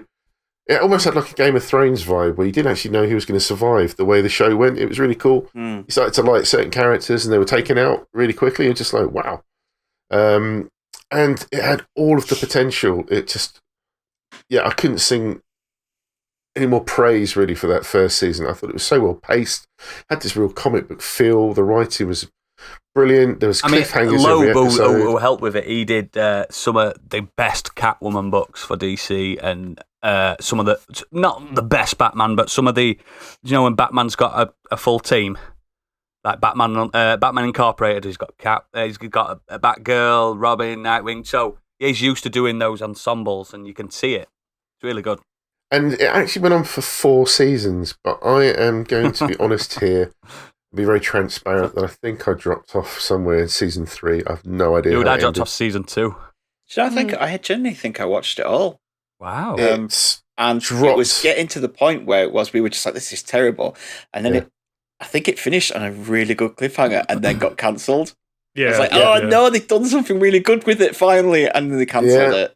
Cancelled by the 4th season. I mean, there's this argument that we had, a discussion in the Discord about what makes a franchise. I mean, the plan for this, which did include magazines, action figures, tie-in, interactive websites, a mobile game, a novel, clothing, and all sorts of merchandise. It had spin-off series, but they were all shit. I do own a. Do you know when you get them mini graphic novels that they send out as like for free? They're freebies, and they're only like 4 or 5 pages. I've got a Heroes one of them, and it's wank. Yeah, I just think it.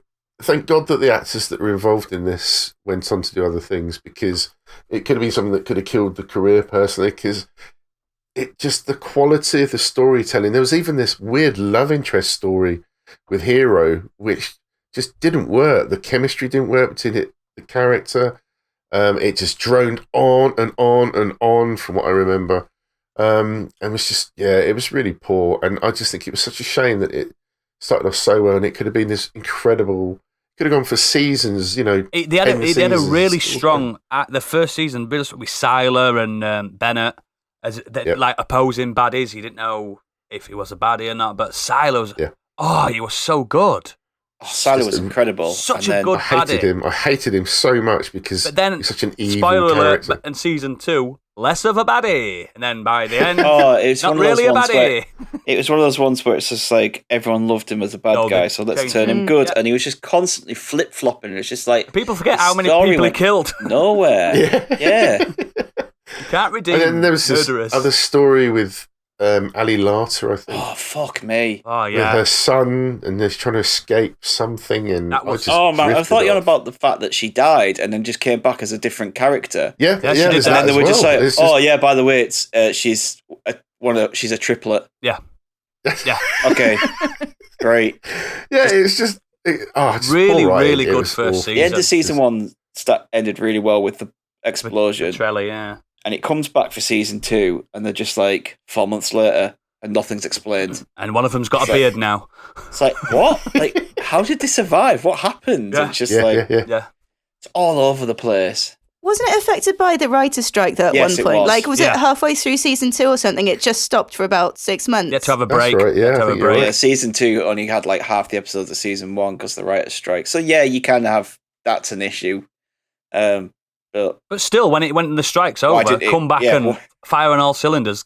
Bring back that. It's like people talk about, remember Lost, how it started so good. Lost has got so many more better seasons than Heroes has, and Heroes hasn't got 4.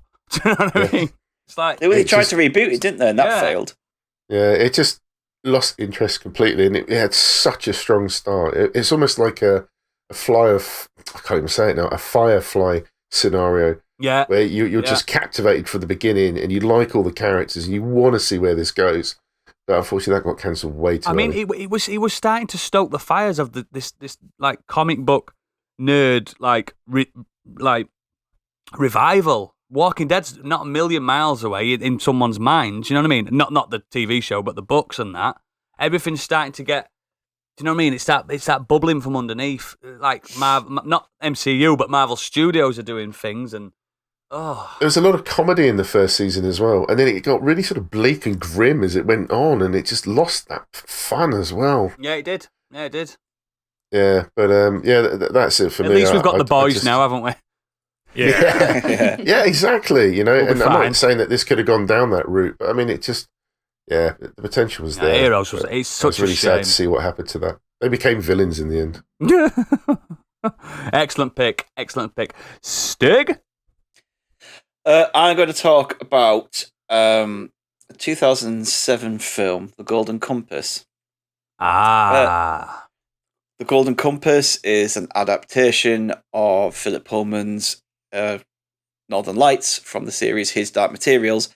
This was meant to be the first of a trilogy, but because it was so shit and failed and fell on its ass, it made no money, the sequels got cancelled. I've seen it and didn't know what was happening. So that's part of the problem. So this film has a cast of Nicole Kidman, Daniel Craig, Ian McKellen, Eva Green, Sam Elliott, Christopher Lee, Ian McShane. So strong. Kathy Bates. I was going to say, fucking everyone's in it. Jesus. Yeah. And it's just some of these characters, but Sam Elliott as Lee Scoresby, incredible. Sam Like, Elliott is anyway. The crack casting for him as Lee Scoresby. That's how I see Lee Scoresby. Like, and it was so good. And it's just the way they changed things so much. Like they tried to do too much with voiceovers to try and explain what's going on, which just left audiences confused. I think what they were trying to go for is, I think New Line Cinema were hoping to find the next Lord of the Rings. Get Ian McKellen in. That is exactly what happened. Oh, all right. I was joking. The voice of Eirik Bryson, the bear, was cast as someone else until the studio came and said, no, we want Ian McKellen. No way. So Ian McKellen did the voice, and it's just the problem at that point is, who do you associate Ian McKellen with in the 2000s? Magneto. Gandalf, isn't it? Gandalf or Magneto. Yeah. Either one of them, isn't it? Yeah. It just, you can't really escape it being, that's just Ian We all McKellen. still do it now, don't we? It's just, to this Yeah. day, it's just, that's who he is. They took the changes they made from it's a very anti-religious book. Doesn't hide away from that fact. There's a lot of comparisons between the magisterium in their world and the Catholic Church in this. So obviously that got picked up by religious groups and it got targeted against that. So they tried to change it round a bit by saying, no, it's not the church. It's just this secret organization and stuff. And it's just, no, it's the church, but you've done a really shit job and watered it down. The book has too much going on it. There's too much to explain in terms of things like dust and how the alethiometer works and who Lyra is and what's this and what's that and the witches of the north and this guy and that guy. And it's just too much for a 1 hour, 50-minute film. Like, now we have a TV series, which I think is brilliant. Yeah, you've mentioned that on here before, haven't you? Yeah, you need a TV series because there's too much going on. Yeah. Too much to learn, there's so much side plots going on between what's happening with Lyra, what's happening with Mrs. Coulter, what's happening with the Magisterium, and you can't tell that in this kind of story, and especially when they start cutting things and changing things and making it worse. But the biggest sin for me was the change to the end. Oh. The end, which was in the part of it was in the credits, and then they completely cut it from the film. Oh. And it's the pivotal point of Lyra's change and her character and everything which sets her off into where she's going. It's the pivotal moment in her life. And they just cut it from the film. They just fucked it. Yeah, for this happy ending, I guess. And the reason why was because in test screenings, people didn't understand it. Wow. Even though the film had already set up what was going on. So, I'm going to spoil it a little bit here. At the start of the film, start of the book, Lord Asriel, played by Daniel Craig, tells the people about he's found a way to get to other worlds. He knows how to go basically through the dimension into another world. And he's talked about this. We know about this. We are shown this at the beginning of the film. For some reason, by the end of the film, people seem to forget that. And the only way to do that is to expel this like huge amount of energy, and to do that, he has to kill this child. Whoa! And it's Lyra's best friend. So her dad kills her best friend in order to release this energy, so he can travel across time. And they that was meant to be in the film, but people didn't understand it and thought it was too sad and didn't like it. So they just had this scene of her floating off in one of the air balloons, just going like, "I'm going on an adventure." Yeah, basically. Yeah. And then they were like, and the sequel, we're going to open with what we cut out. So that was all going to happen. That's bollocks, though, isn't it? Because you need that fall, don't you, at the end? Exactly. The whole point is that's the point in her character, basically. Do people not remember Empire Strikes Back? You can do a bad ending. Yes, exactly. You can do bad endings and have it work. And that's why that book's so good, because it leaves you on this awful ending. And you're like, get me that next book now. And she follows him into the new world. And test screen audience was like, is Lyra dead? Is that heaven? And I'm like, fuck me. Like, when I read about that, and then when it ended, me and my friend watched it. We're both big fans of the book. And we watched it in the cinema and it ended. And we're like, the fuck was that? Did you demand a refund? It's like, they've just missed the whole ending off. And it's just, to have such good casting as well, like, I think the casting's really great. I do. That's strong, that. Eva Green as Serafina Pekkala she's perfect for, like, basically a queen witch. Sam Elliott was great, and Nicole Kidman's really good. Like, they changed the hair colour, that's not neither here or there, really. It doesn't really matter. Daniel Craig has got this. He's got the presence, hasn't he? As like I remember it looking a decent film. It looked. Oh, it looked great. I mean, it won an Oscar for its visual big effects. Budget, yeah. Yeah, it had all the budget thrown at it, but all the changes and all the studio interference just meant that we never got the sequel. And to be honest, at the time, I was a bit bummed. Like, I don't like the film, but I really want to see this book turned into a series of films. Because you feel like it deserves it as a fan. Yeah, for years I was like checking up, we're getting a sequel. Yeah. Nothing. Eventually it was like HBO and BBC said, we're going to do a TV show. And then that took about 4 or 5 years before that materialised.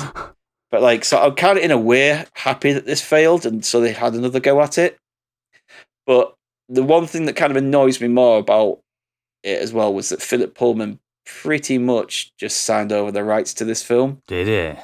It was like they just dumped money on him and said, "Can we make a film? Yeah, here you go, do whatever you want with mortgages, mate. Got to pay those mortgages." So I think he's got a bit more creative control over the TV series. But, I mean, the TV series is brilliantly cast as well. The girl who plays Lyra, Daphne Keane, she's much better than the one from the film. If you don't know who she is, she played X23? Yes. Is that her name? Yes. In Logan? Yep. Yeah. Okay. Yeah, so she's really good. And we're up to season 2 now. Season 3 is meant to be coming in sometime next year. Not buzzing. But I've been really, really enjoying that, and finally got a good adaptation. Yeah. Of one of my favourite series. But yeah, this film just shut the bed, dropped the ball with the writing, dropped the ball with the changes. It wasn't daring enough. Yeah. They got scared basically of going where the book goes. I mean, if they should have got to a third film as well, I'd have loved to have seen what they do with that, because, spoiler alert again, Nicole Kidman's character kills God. What? Oh, as you do. Wow. Whole day aside, you love a bit of that. So, wow. Can you imagine the churches of America hearing about that in a film? And they'll be like, killed by an Australian. Yeah, they got enough of the first book changed where it paints the church in a bit of a nasty light. Never mind, wow. If there's God killing involved, surely it qualifies for an anime version. Oh, trust me. I've seen many gods being destroyed in animes. God is not not shown in a good light. Not in a light where he's all powerful and thing. You've got me more intrigued to maybe watch the show. Yeah, I'm really hoping the show so far has done well with it. Yeah, and it is touching on those themes. It doesn't seem to have been scared to go where it goes in the books. So I'm hoping that they don't chicken out when it comes to the season 3. I think the film still got grief, though, didn't it? From the Christians, so they watered it. They watered it down so it appeased them, and they still weren't happy, and the original fans weren't happy, so it just failed on both counts. Yeah. At least it didn't ruin Daniel Craig's career, did it? Well, it was he was in the height of Bond. Yeah. Or he just started as Bond then, so he was all right. But, he's doing all right. He's doing all right, old Craigie. Excellent. Yeah. Golden Compass. Oh, not to mention the fact that they even changed the name to appease the American audience. What did they change it to then? Golden Compass. What should it be? Northern Lights. I prefer Northern Lights. It's not even a compass. Is it not? She has. No wonder they're confused. I was confused. I've seen it. I saw it when it came out. It's called a lithiometer. It's golden and it spins like a compass. It's not a compass. At no point does it point north or south or any direction and say, I need to go this way. It tells the truth. It's an instrument where she can use to find out like a lie truths detector. in people and stuff. Basically, yeah, she can find answers, but by using a code that's within the pictures. Oh, you're getting me more that's intrigued. not what a compass does. I don't know about your compasses. It's not a compass. So changing the name was bad enough to start with. So God damn you, Hollywood! Yeah, Hollywood done it again. Excellent. Good choice. Bad choice. I don't know. Candy, you got. I'm going to go with Universal's Dark Universe. Oh, you. Oh, wow. Yeah. Here we go. Here we go. So if you don't know about it, I'm sure probably most people do. In the early 2010s, Universal sort of planned a series of interconnecting films ramping its old monster properties in the style of a MCU, so sort of like buddy monsters. This potentially could have included Bride of Frankenstein, Frankenstein's Monster, Wolfman, Phantom of the Opera. Okay. It's because they're all in the public domain. That's why this is happening. It's very cheap to license because there's no licenses for them. I'm sure Andrew Lloyd Webber would have said something about Phantom of the Opera. He doesn't own that. I really like the idea of the Dark Universe. I liked the idea when they said they were going to do it. But obviously, yeah, I'm absolutely with you. I'm so disappointed that this didn't work out. So it was supposed to start with Dracula Untold in 2014 and starring Luke Evans. Yeah, everyone's forgotten it. Everyone who watched it a week later had forgotten it. I've discussed that film on this podcast and that surprise ending where he ends up in the modern day so he can get into the dark universe. Mummy was meant to be start. It was. Well, see, this is the thing. They kind of brushed that they brushed Dracula Untold under the carpet and said, actually, no, we're going to start with the Mummy, which did possibly even worse than Dracula did. Now, I can't really put my finger on why the Mummy failed quite so spectacularly because I gave it a rewatch today. I think that might have been the problem, you see. It was really good. It did have Brendan Fraser in it. No, it's not that Mummy. Yeah, well, I think that might have been the problem was it lacked that little bit of charm. And the Brendan Fraser Mummy, the last film was awful. And it wasn't that long before the reboot. So it was released 9 years before, which in movie terms isn't actually not that long ago. And also there had been 5 Scorpion King spin-off films, which were still going when the problem is, though, what happened there is, because the Brendan Fraser mummy films and its spin-offs, they're just its own thing. And the Mummy with Tom Cruise, that's the Hammer horror Mummy, isn't it? It's two different, and people didn't understand the difference. So, well, not to mention they also tried to introduce Dr. Jekyll and Mr. Hyde, as the kind of Nick Fury of the whole Russell Crowe. Yeah. That's amazing. You won't like me when I'm angry. Oh. And I like Russell Crowe as an actor. He's not particularly charismatic.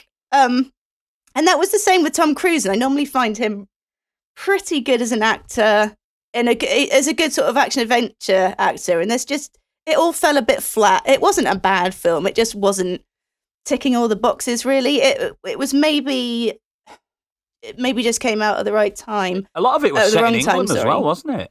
It was all set in London. The whole thing was set in London. It relied quite heavily on tired tropes as well, and the script was quite weak. And none of it was particularly bad. It's just none of it was particularly good. There also was, and I posted a link in the Discord earlier. There was the original cast of all the films, and I'm going to find it now. There was. I know Javier Bardem's. He was going to be in it, wasn't he?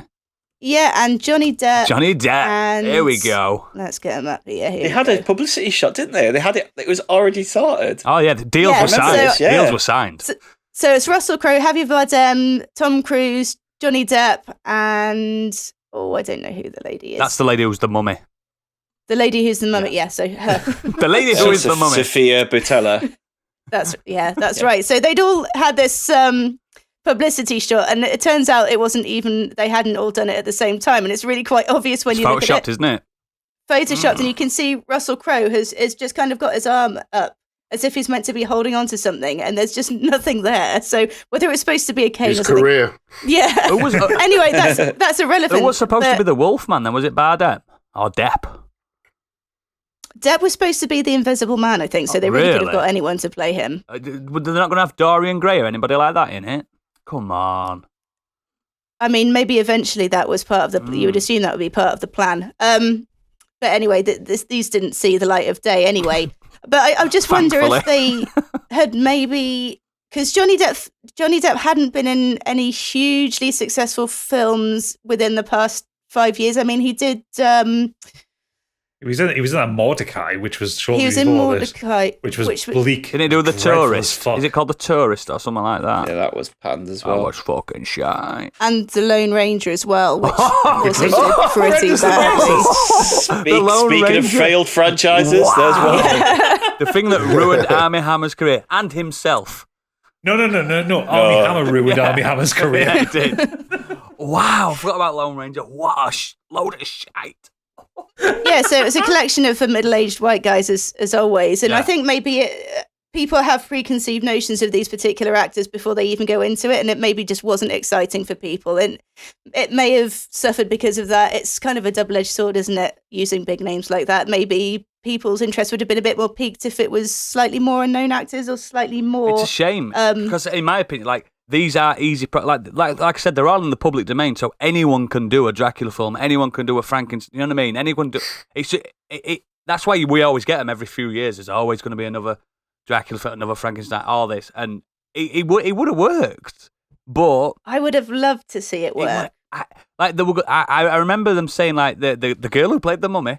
She was going to be like the main baddie in it all, and like that was going to be the link. She's going to, because obviously she's a supernatural being, she can not die and stuff like that. And I don't know. Wasn't it rumors that Tom Cruise is going to be, what's his face? Van Helsing. Yes, he's going to be like a descendant from Van Helsing or something. Now he's going to find out he had the blood of Van Helsing. Something like that. See, the thing is, like this kind of thing could work, but you have to take it in different directions of what they tried. You either take it down the route of the Hugh Jackman Van Helsing film, where it's everything camp. in one film. Well, yeah, but you know, just camp as fuck and silly. Yeah. Or you take it down the kind of the low budget horror of what Hammer originally was, where you have unknown actors and actresses playing it, and you play it for scares. Yeah. Mm. You either go super camp or go for scares. Don't try and make it this dark, moody bullshit. The problem I which is see what we with ended it, up with. I mean, we've all read the books and stuff. We've all seen the original films and that. Like, let's say the Wolfman, for instance. Well, the Wolfman. The Wolfman's down the road. Yeah, the Wolfman is a completely different like genre to Frankenstein. Do you know what I mean? Frankenstein's science fiction, the Wolfman's horror. You couldn't have played them all identical. That's no. And it's like, oh, we're making a dark universe, but we're going to do it in the modern day. You didn't have to do that. I think also the concept of having it as a shared universe thing. It's just weird, isn't it? It's weird for that because like with Hammer Horror and Universal Monsters and stuff like that, they were just all separate films. Yeah, they never just made by clashed. the same studio. Yeah, exactly. Never clashed, never stood on each other's toes. Yeah. You didn't need a fucking Dr. Jekyll as Nick Fury, you know. You have this Avengers team up. That's old England's ass. I mean, why wouldn't you have Van Helsing as the Nick Fury? That makes more sense, doesn't it? The guy that knows all the tricks. But oh god, But who would they have, like, assuming they all came together in a film after they'd all been introduced, who would the baddies been fighting against? The main baddie would have been Satan, surely. Yeah, maybe they would be Dracula. Maybe they would be fight. Yeah, Dracula's probably. Maybe they would be fighting against Van Helsing. Van Helsing's hunting them down. Oh yeah, we've got to team up against this Austrian bloke. This goody. Wow. Oh god, so weird. So weird. I mean, it is worth noting that they are rebooting the films, but kind of separately. They've just kind of thrown the We'll get it every 5 years. I promise you. It's same with Sherlock Holmes. Nobody owns that anymore. Just do what you want. But yeah, I'm really disappointed it wasn't handled correctly, because that would have been absolutely up my street, and it would have worked so well for Universal Studios as well, like the Halloween Horror Nights and everything they'd done. I would have loved to see quite a, like you said, quite a campy version. And two good things came from it, silliness. to be fair, in my opinion. The logo looked incredible. Yeah. And there's the Mummy Demastered game is fucking brilliant. Oh, it's one of the best Metroidvanias ever made. It's fucking incredible. The spin-off from the Mummy film. It's fucking brilliant. It's got nothing to do with the Mummy film. No, it hasn't. It's got a Russell Crowe cameo at the very beginning. A pixelated Russell Crowe. The best version of Russell Crowe. But yeah, that's a fucking strong pick. it's going to take a lot of topping that. But I really do hope you've got a kind of a dark universe of a sack underneath that desk there, Gadget. Oh, absolutely, and it's all sack. Oh, God. To be fair, this one's really inspired the audience. So some of these are fucking massive as well. Yeah, they're going to be some of my mentions as well. Some of these. Terrestrial Extra starts us off with Star Wars Battlefront. I love I'm assuming he's talking about the rebooted franchise, Probably. not the original one. I loved the first game. It was pretty simple. I wasn't very good at it, but I had a lot of fun. Yeah. Number 2 was announced. I was excited for more. And then the reviews came in with the whole microtransaction controversy. Give me a great dislike for EA. And now when I do buy their games, I do it begrudgingly. I wanted to play the second, but couldn't bring myself to buy it even once they fixed it. I'm so glad the Star Wars franchise is out of their control now. Fucking men. Absolutely, brother. How do you have a license like Star Wars? Fuck it up so bad. Great game engine. Yeah, but think about who's got it game now. that people like, and then fuck it up. Yeah, so like money more. badly. Actually, to be fair, the hardest thing I had with Battlefront 2 is because it's on Game Pass. I tried playing it recently. I tried playing the campaign because everyone was saying like the campaign's supposed to be pretty good. It's like one of the better stuff. You play someone in the Empire, and you start off, you're killing rebels on Endor. Yeah, fine. You start up, and then there's literally just one level where she's like, "Oh, we're the baddies. Oh, I'm going to rebel now." And yeah, it's just like, what? Stop doing it. It's all about the multiplayer's fixed now, and it's actually, if you want, I don't know, an hour, a couple of hours of Star Wars fun. Yeah, it's pretty fun. There's 9 billion games out at the moment. It's September. I ain't playing no Star Wars Battlefront. Not a chance. Leroy Francisco comes in with a game I've mentioned before, actually. He says, the Xbox 360 game Enslaved Odyssey into the West was a great game that I would have loved a sequel to. I don't think it sold that well, though. It's based on the Chinese story Journey into the West, only it's set in a post-apocalyptic Earth hundreds of years in the future. The gameplay was great and it looked fantastic for the time. I think the Horizon games took a few ideas from the aesthetic of the game as inspiration. Yeah. And I believe Alex Garland, author of The Beach and writer of Dread, wrote the game, and Andy Serkis played Monkey, the main character. Yeah, there was a lot of slavery undertones and a nice it's called Enslaved. No, I mean like there was a strong commentary on what it takes to be the slave and the slave master and stuff like that. It was quite a good game. Yeah. Friend of the show and enemy of Oodles, Monk's Boy's written in. He says, I Am Number 4, a franchise that had such promise but didn't bring home the bacon. Yeah. Vaguely remember that being advertised. Yeah, I never saw it. I remember that getting quite a big push on like Facebook and stuff like that. Yeah. I don't remember that at all. He also goes on to say Medieval, the legend that was Daniel Fortescue bumbling around as you desperately try not to fail whilst platforming. And can I also mention Fallout, a franchise that has failed more times than it's succeeded. Shots fired. Hey, Medieval, though, the first one, I fucking love that game. Yeah, and then the second one, they rushed it out. It was a shite. And then the remaster doesn't play like I remembered. No. That's the problem. Now, the remaster's more just like a remake because it feels different to the original. It feels really different. I thought that I remember the original on PlayStation being really fluid, but then again, I was a young boy. Natalie has said, okay, what about Woolworths? Strong pick. Thinking outside the box. Some of my happiest memories as a kid would be getting a fiver and jollying through the shop on what to spend it on. A pack of Pokemon cards, save it for a new PlayStation game, some colouring pencils and pens. I fucking love stationery. Either way, Woolworths was a franchise I was gutted when it died. Sure, it lacked direction, it didn't keep up with the times, but it was literally the highlight of my week going in there. By hours, there was a smelly homeless man outside who was a bit scary. Or how about the pick and mix tubs and walls of sweets that goes on for longer than the Nile? I learned how to squish sweets into those 3-pound tubs like a fine art form.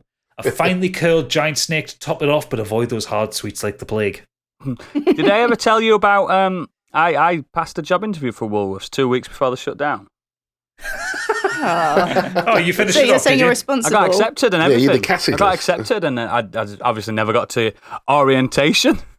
Pick and mix is just like, because Wilco's is where our Woolworths was now. Same. And they obviously have pick and mix there, but it's not as big as the Woolworths one. The Woolworths one was so big. And cover. Wilco was a TK pretender. Maxx. TK If you were a Maxx really is nice, kind of honest what they are. person, cover your ears now. But it was so easy to nick CDs from Yeah. Woolworths. Yeah. Oh my God, they didn't care. Woof, woof, woof, just putting them all in your coat. I'm out of here. Man, I was Fucking wronging. I was you literally had to take it to the counter and they had it like in a sleeve. that's what mine was, yeah. So you couldn't. I was You just took nicking the everything in Woolworths. Me, that's probably They part put of the the box problem. out but kept the sleeve behind, like in CEX.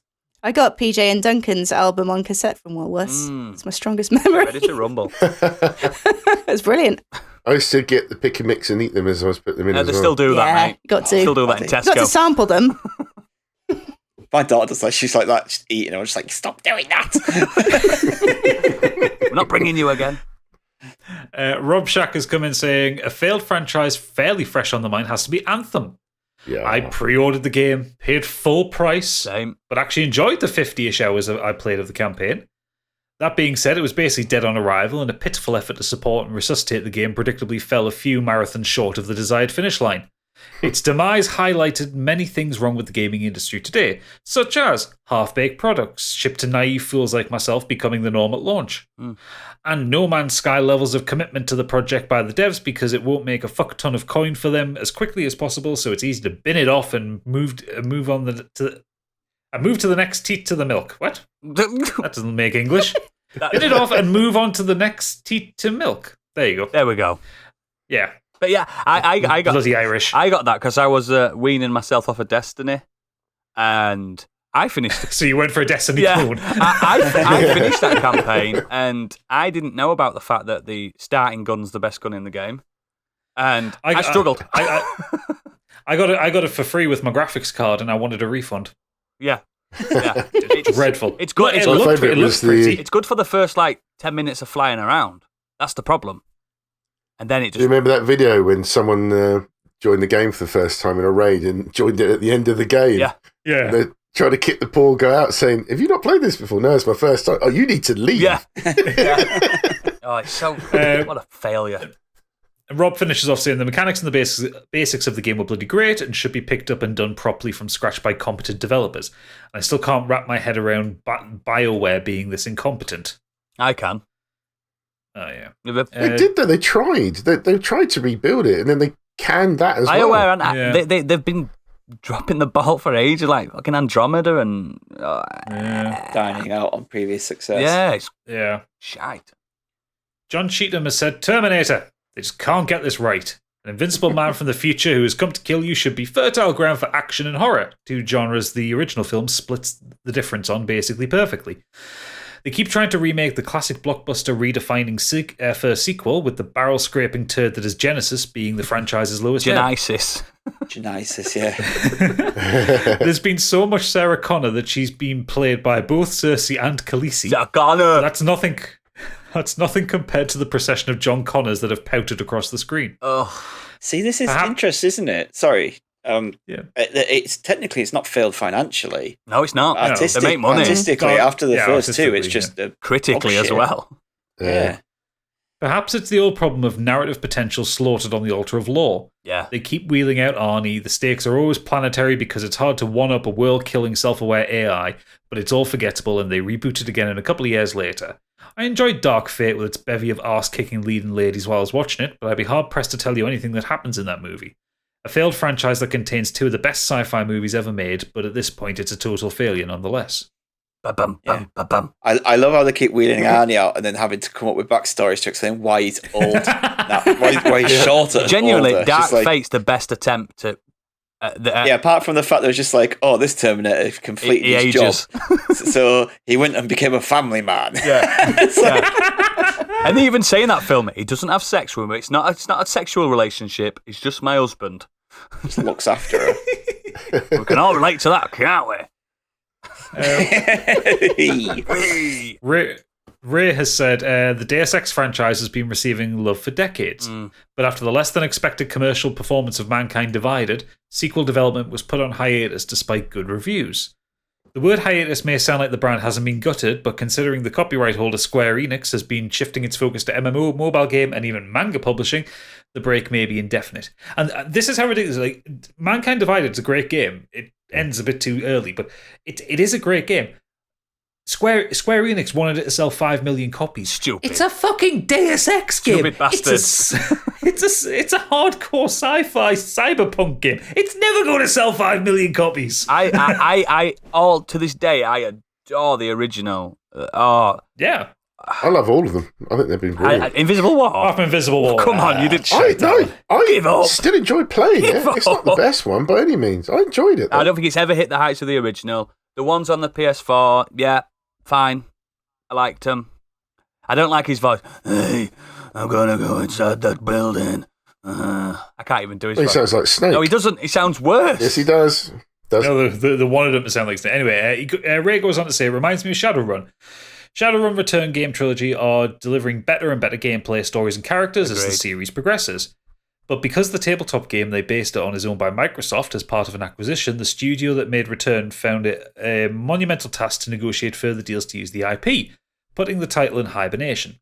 In the meantime, Microsoft may not even realise they own the franchise because it's buried under a 6 feet long list of IPs that it owns.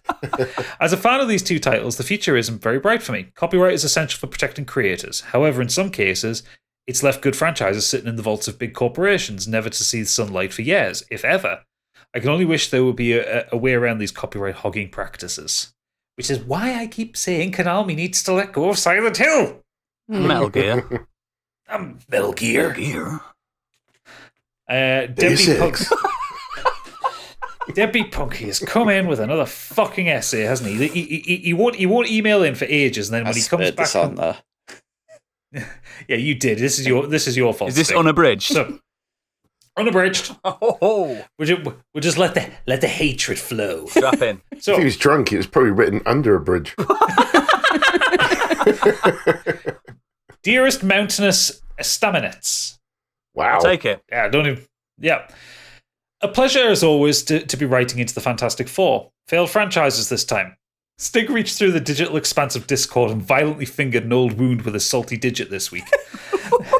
The Dark Tower, beloved Happy Accident series from Stephen King, the lowbrow and less sophisticated variant of Dan Brown. Fucking hell. Yeah. The Dark Tower movie had been rumoured for over a decade. Different directors, actors, and writers were all rumoured to have been connected at different times to tackle this gargantuan series and wrangle it into a visual media form. The most popular rumour seemed to fly around the internet was of movie entries intimately linked with the TV series. Yep. So the grand spectacle events would happen on the big screen, while the world building and character development could be done from the comfort of our sofas. Best of both worlds. These rumours died down eventually until Stephen King released a novella that sat between books 4 and 5 called The Wind Through the Keyhole, which was a load of wank. A jumped-up fairy tale similar to his early work, The Eyes of the Dragon. An inoffensive romp by itself, but for anyone expecting another chapter with our beloved quartet, you are shit out of luck. It was around this time that rumours of Idris Elba being cast as Roland Deschain began to surface. This started a backlash because, as everyone knows, only gnarled 70-year-old white men can be gunslingers. Yes, Clint Eastwood was the inspiration for the character's appearance in the novels. King has repeatedly mentioned seeing Eastwood's icy stare at the cinema, one of his first experiences of a colour picture, as being the moment he created the gunslinger in his mind. But for fuck's sake, this was after Gran Torino. The road to the Dark Tower is hazardous, perilous journey with more twists than a Chubby Checker tribute act. That cowboy was not fit for the adventure ahead. So in my mind, Elba was a fucking fine choice. Man has a gunslinger's sharp eye. This was only reinforced when Matthew he's actually typed at Matthew Mahogany. Caught me off guard there. Was confirmed to be Randall Flagg. Old Snake Hips himself as the Man in Black. What a fucking pair-up. These rumours would eventually come to fruition, and we were told to prepare for the first Dark Tower movie as it began production. So this seemed like a great excuse to reread the series, which I did. It still held up, a few niggles that I didn't notice the first time around. The book could be summed up by watching High Plains Drifter and singing Hey Jude. Hey Jude. The Dark Tower follows Roland, the last of the Order of Gunslingers. Think the Knights of the Round Table with revolvers. Trained as the law keepers of their realm, able to combat magic, monstrosities, and villains with quick wits and quicker hands. Roland has an obsession with making his journey to the Dark Tower, and the series revolves around his struggle to get there. On his way, he finds people that recruits to his cause. I'll not list the characters here. Go read the fucking books. Gadget hasn't got all evening to read out this shite. You're fucking right, I don't. So when the movie came around, we went as a group. We had our tickets booked about a month in advance. Middle, centre, bucket of popcorn, box of cans smuggled in. We were in for a treat. Yeah, boy. When the movie was over, We left.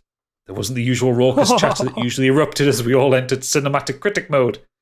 I looked over my own quartet of misfits, and we felt we were all in the same boat. Our dreams of a cinematic universe of the Dark Tower being ripped down, shat upon, and left to die in the street.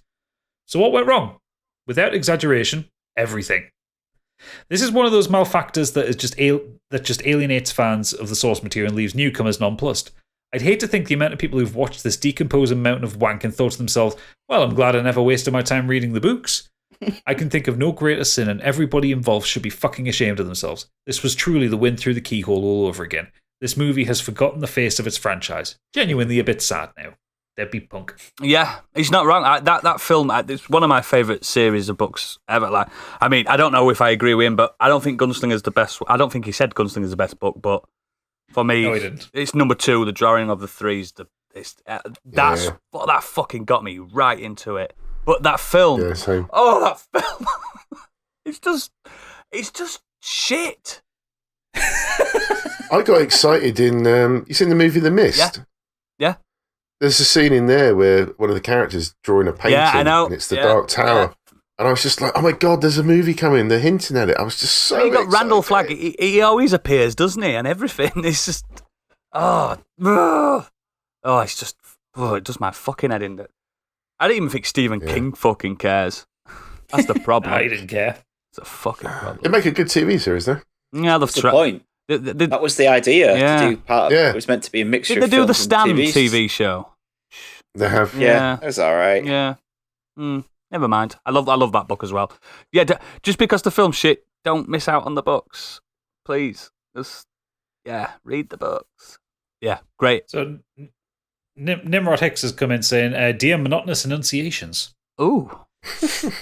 With regard to the briefcase in Pulp Fiction, my reading of its use has always been that Tarantino is outright having a knowing joke with the viewer. I believe he fully understands the briefcase is pointless and uses it to mock the MacGuffin as a device in and of itself. Mm-hmm. And when I watched Jules open it at the end, I half expected Quentin's head to pop from the case, give a wink and the gun to the camera and say, see what I did there? Just the way I see it, and I'm probably wrong, but hey-ho, there you go. As for potential franchises that didn't come to fruition, my offering is Master and Commander, The Far Side of the World. Oh, yeah. The 2003 movie is a wonderfully well-shot, gripping epic set at sea on a British warship during the Napoleonic Wars. That's great. Covers many areas and issues intelligently, including class politics, the pursuit of science, anxiety, and even workplace bullying. The two central performances from Captain Jack Aubrey and his confidant, the ship's surgeon, Dr. Stephen Maturin, by Russell Crowe and Paul Bettany, respectively, are beautifully nuanced, and the chemistry from the pair is evident throughout. The movie went on to critical acclaim and was nominated for 10 Oscars, bagging only 2, but it was up against the third Lord of the Rings film, which otherwise swept the board. Yeah. Given the source material for Master and Commander is a series of 20 books, one could have expected that more movies may follow. However, the massive costs and only moderate commercial returns sank the whole ship, and it's a crying shame. Yeah, it's a good film, that. It had Billy Boyd in it as well from Lord of the Rings. Nimrod Hicks, it's coming back. They're doing another one. Yeah, I've heard that. Not with this cast. No. Not going to be the following cast, but they're reboot. They're doing a Master and Commander film again to try and potentially get that original's few great. films out of it. So fucking good. And last up for tonight, Angry Kurt, Best Boys, popped in saying, the failed franchise that comes to mind for me is the PS3 exclusive Haze. I remember there was a lot of hype around this game. I can't remember this. First game from Free Radical following their success with the Time Splitters games, but despite Haze being dubbed as the PlayStation's Halo killer, it wasn't. I don't even remember it. It ended up being a very poor FPS, exactly. From what I understand, and effectively led to the end of the studio, as I don't think they made anything after Haze. It wasn't a Halo killer, and it wasn't even a touch on the Killzone games. So Haze was like a sci-fi shooter where... I'm looking at it now. It's got a 55 on Metacritic. I have never seen that in my life. that box art. I have never seen it. If you got a PlayStation, it was one of the very first avatars you can have. I mean, I did skip that generation mainly, more or less. So the whole thing with it was that you were just soldiers in a kind of a war zone. You would take these combat enhancer drugs that would like give you almost like superpowers to fight the enemy. and then you get cut off from the supply, and it turns out you were the bad guy all along. No way. Yeah, and without the drugs, you see that like the actual evil acts that your squad have been doing. I'm looking at the screenshots, and I can see the. It's so beige. I can see the Halo inspiration there, but with no. It was with no literally character. Sony was saying, "We've got a Halo killer here." Yeah. They were saying Anything that is announced as a something killer Never usually Never is. does. always going to fail. Yeah. Yeah. Never say that. Never. Oh, the box art, the American box art's even worse than the PAL one. Got it Yeah. shite. I mean, it was a shite game. I think I had it on a rental for like It's a the day. first time I've ever seen that in my life. life. I'll watch some videos on it. It's fucking hilarious. wait. It's so bad. But yeah, that's the mailbag this week. Wow. That's a big It one. was. Ooh. No, it's emptied everywhere. Oh, Oh my god! emptied out. Yes. Excellent. Thank you all for writing in, and thank you guys for just unloading that. We needed that. A bit of cathartism. Do you know what I mean? We needed that. Felt good to rant. Let's get some fantastic foreigners' lives. So, it's now time for the socials and a sneak preview of what we'll be doing next week. Yay. So thanks to a lot of hard work from our Stig, we've got a new website, which is modernescapism.co.uk. What? Oh, it looks lovely.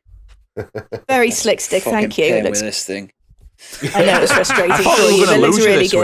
week. I thought, Done my head in. I'm done. I did I'm too. done with this shit. I'm out of here. That's why I was a bit miserable on that PlayStation stream, because I was trying to get something to work and it was just fucking. We could see. Honestly, Saw the bead of I sweat. did all these icons and everything, and it was all. And you look on the desktop version, it looks really good, and you can click on these icons, you can go through it. As soon as you go to the mobile version, it just fucks it all up. And I was like, Looks good now, though. yeah. So I've had to change the icons to normal ones rather than what I'd already spent time doing. But there we go. It looks very good anyway. Yeah. So you can find a link to all our socials and contact details on there. And I heard a rumour that perhaps from October we might also have a link to our store. But What? more about that in the next couple of weeks. Biggie foot feet But Left is pictures. off my OnlyFans link. Yeah, there. you're going to get some Biggie feet pictures finally. Printable. And signed if you want. Stickers and everything. Oh, God. Transfers. Or wipe clean. Oh, yeah. You don't want to know how they're sticking. Oh. But as always, you can find us on Twitter at modernescapism, or if you have any comments, you can either tweet us at or email us at modernescapismpod@gmail.com. Someone had to Or you remember can- that. She has No, one my- week my off. cat and she's- my cat bit my foot. Little bastard. That's what I was looking down. Why do you still have that cat? Oh, You don't choose your no. family. He's cute. Well, Unless yes, you you're can Brian join us on O'Connor. Yeah. Ooh. or you can join us on our wonderful Discord server, is what I've been trying to say before I got bitten savagely. If you'd like to join us fumbling our way through games, you can find us on twitch.tv/modernescapism. On Saturday, Oodles does a variety stream. Sometimes. Got anything planned? Maybe. I don't know. I need to get Half-Life 2 done, don't I, really? People demand They've been asking for the it. people demand it, and I bought it, so you know what I mean. Got to be done. So that'll be the next thing I do. Will be that when I do it. Just when you do it, no one knows. Yeah. Maybe Saturday, we'll see. Mondays, we've got Biggie Dies. Biggie's carrying on his playthrough of Dark Souls, and he did beat Ornstein and Smo. the yes, them. So he did really well. So I'm excited to see where that The hurdle's goes. over, mate. Wednesday. I'm mixing it up this time. I'm just going to do a one death run, basically, just to see how far I can I don't get. think you'll get out of the that's asylum, cool. mate. Niche joke, that one, for all you Dark Souls fans. Yeah, Dark Souls, yeah. Wednesday, Gadget does a variety stream. And are you carrying on with Sea of Thieves? Yeah. I mean, Stig should be doing Sea of Thieves. And after that, they're Should playing be. Fast and Furious Crossroads, I believe. Fuck off. Yeah, I've got sweet. you a code for it. Fuck off. I want everything.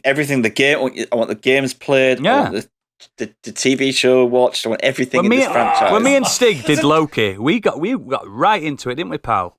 Yeah, but you were enjoying it. What? I enjoy Fast and Furious, so I enjoy listening to you more, like hating it. get I ready. was so shouty this week with the recording. I was just giggling half of that. I know, because I was fucking ranting. I went off I on know. it. And then Thursday, I have my Candy's Creature feature, my horror stream, which we're carrying on with Outlast. So dicks out for Harambe for that Yeah, one. boy. As we've already chatted about, we've got our Patreon. What fucking year is it? We've gone back in time. I haven't thought about Harambe for ages. We brought it all back. Oh, that could be the episode title. Hashtag Blast to the yeah. past. I'm not having Dicks Out for Harambe as my podcast title. It's not happening. It's not happening. Do you know what, as well? I was watching this the second time in the last 24 hours I've seen a reference to Harambe as well. Friend of the show. This guy goes around like conventions and just goes up to people and he's just like, oh, cool something costume. It's completely the opposite. Like this guy's in this really awesome Carnage costume. He's like, oh, cool Tickle Me Elmo costume. And just for stupid reactions. Yeah, and there's a guy in a Planet of the Apes, like original. Looks really good. Yeah. And he's like, cool Harambe costume. And just walks off. So you're playing the Harambe simulator on whatever day you play On it? Thursday. Thursday? Thursdays is Harambe Yep. Simulator, yes. Excellent. And you can find us on Patreon. We've already spoken about it. So you've got 3 tiers, £5 for Modern Escapees, £5 for Scorched, or £7.50 for the Biggie Bundle, which gets you both. Next week's topic is immediate drop in quality. And I think we touched on that a little bit today, didn't we? With Heroes. I think it's going to be more scathing, though, next week. Yeah, I'm bringing Heroes up again.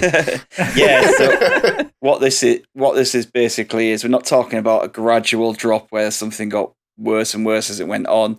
So we don't need like Game of Thrones season 8 kind of thing. This is something that started amazing and then literally the second thing that came out, the follow-up was just shite. Yeah. Like literally you wake up next morning, it's dropped off a cliff in front of your eyes. It's gonna be scathing, don't you worry. I've already chosen mine and I think you're going to be upset. Uh-oh. So that's the socials for you. Thank you very much. And thank you all if you are not a patron supporter. This is the end for you. Your franchise is over. And as always, we'll meet the patrons round the back. But for everyone else, good night. Bye.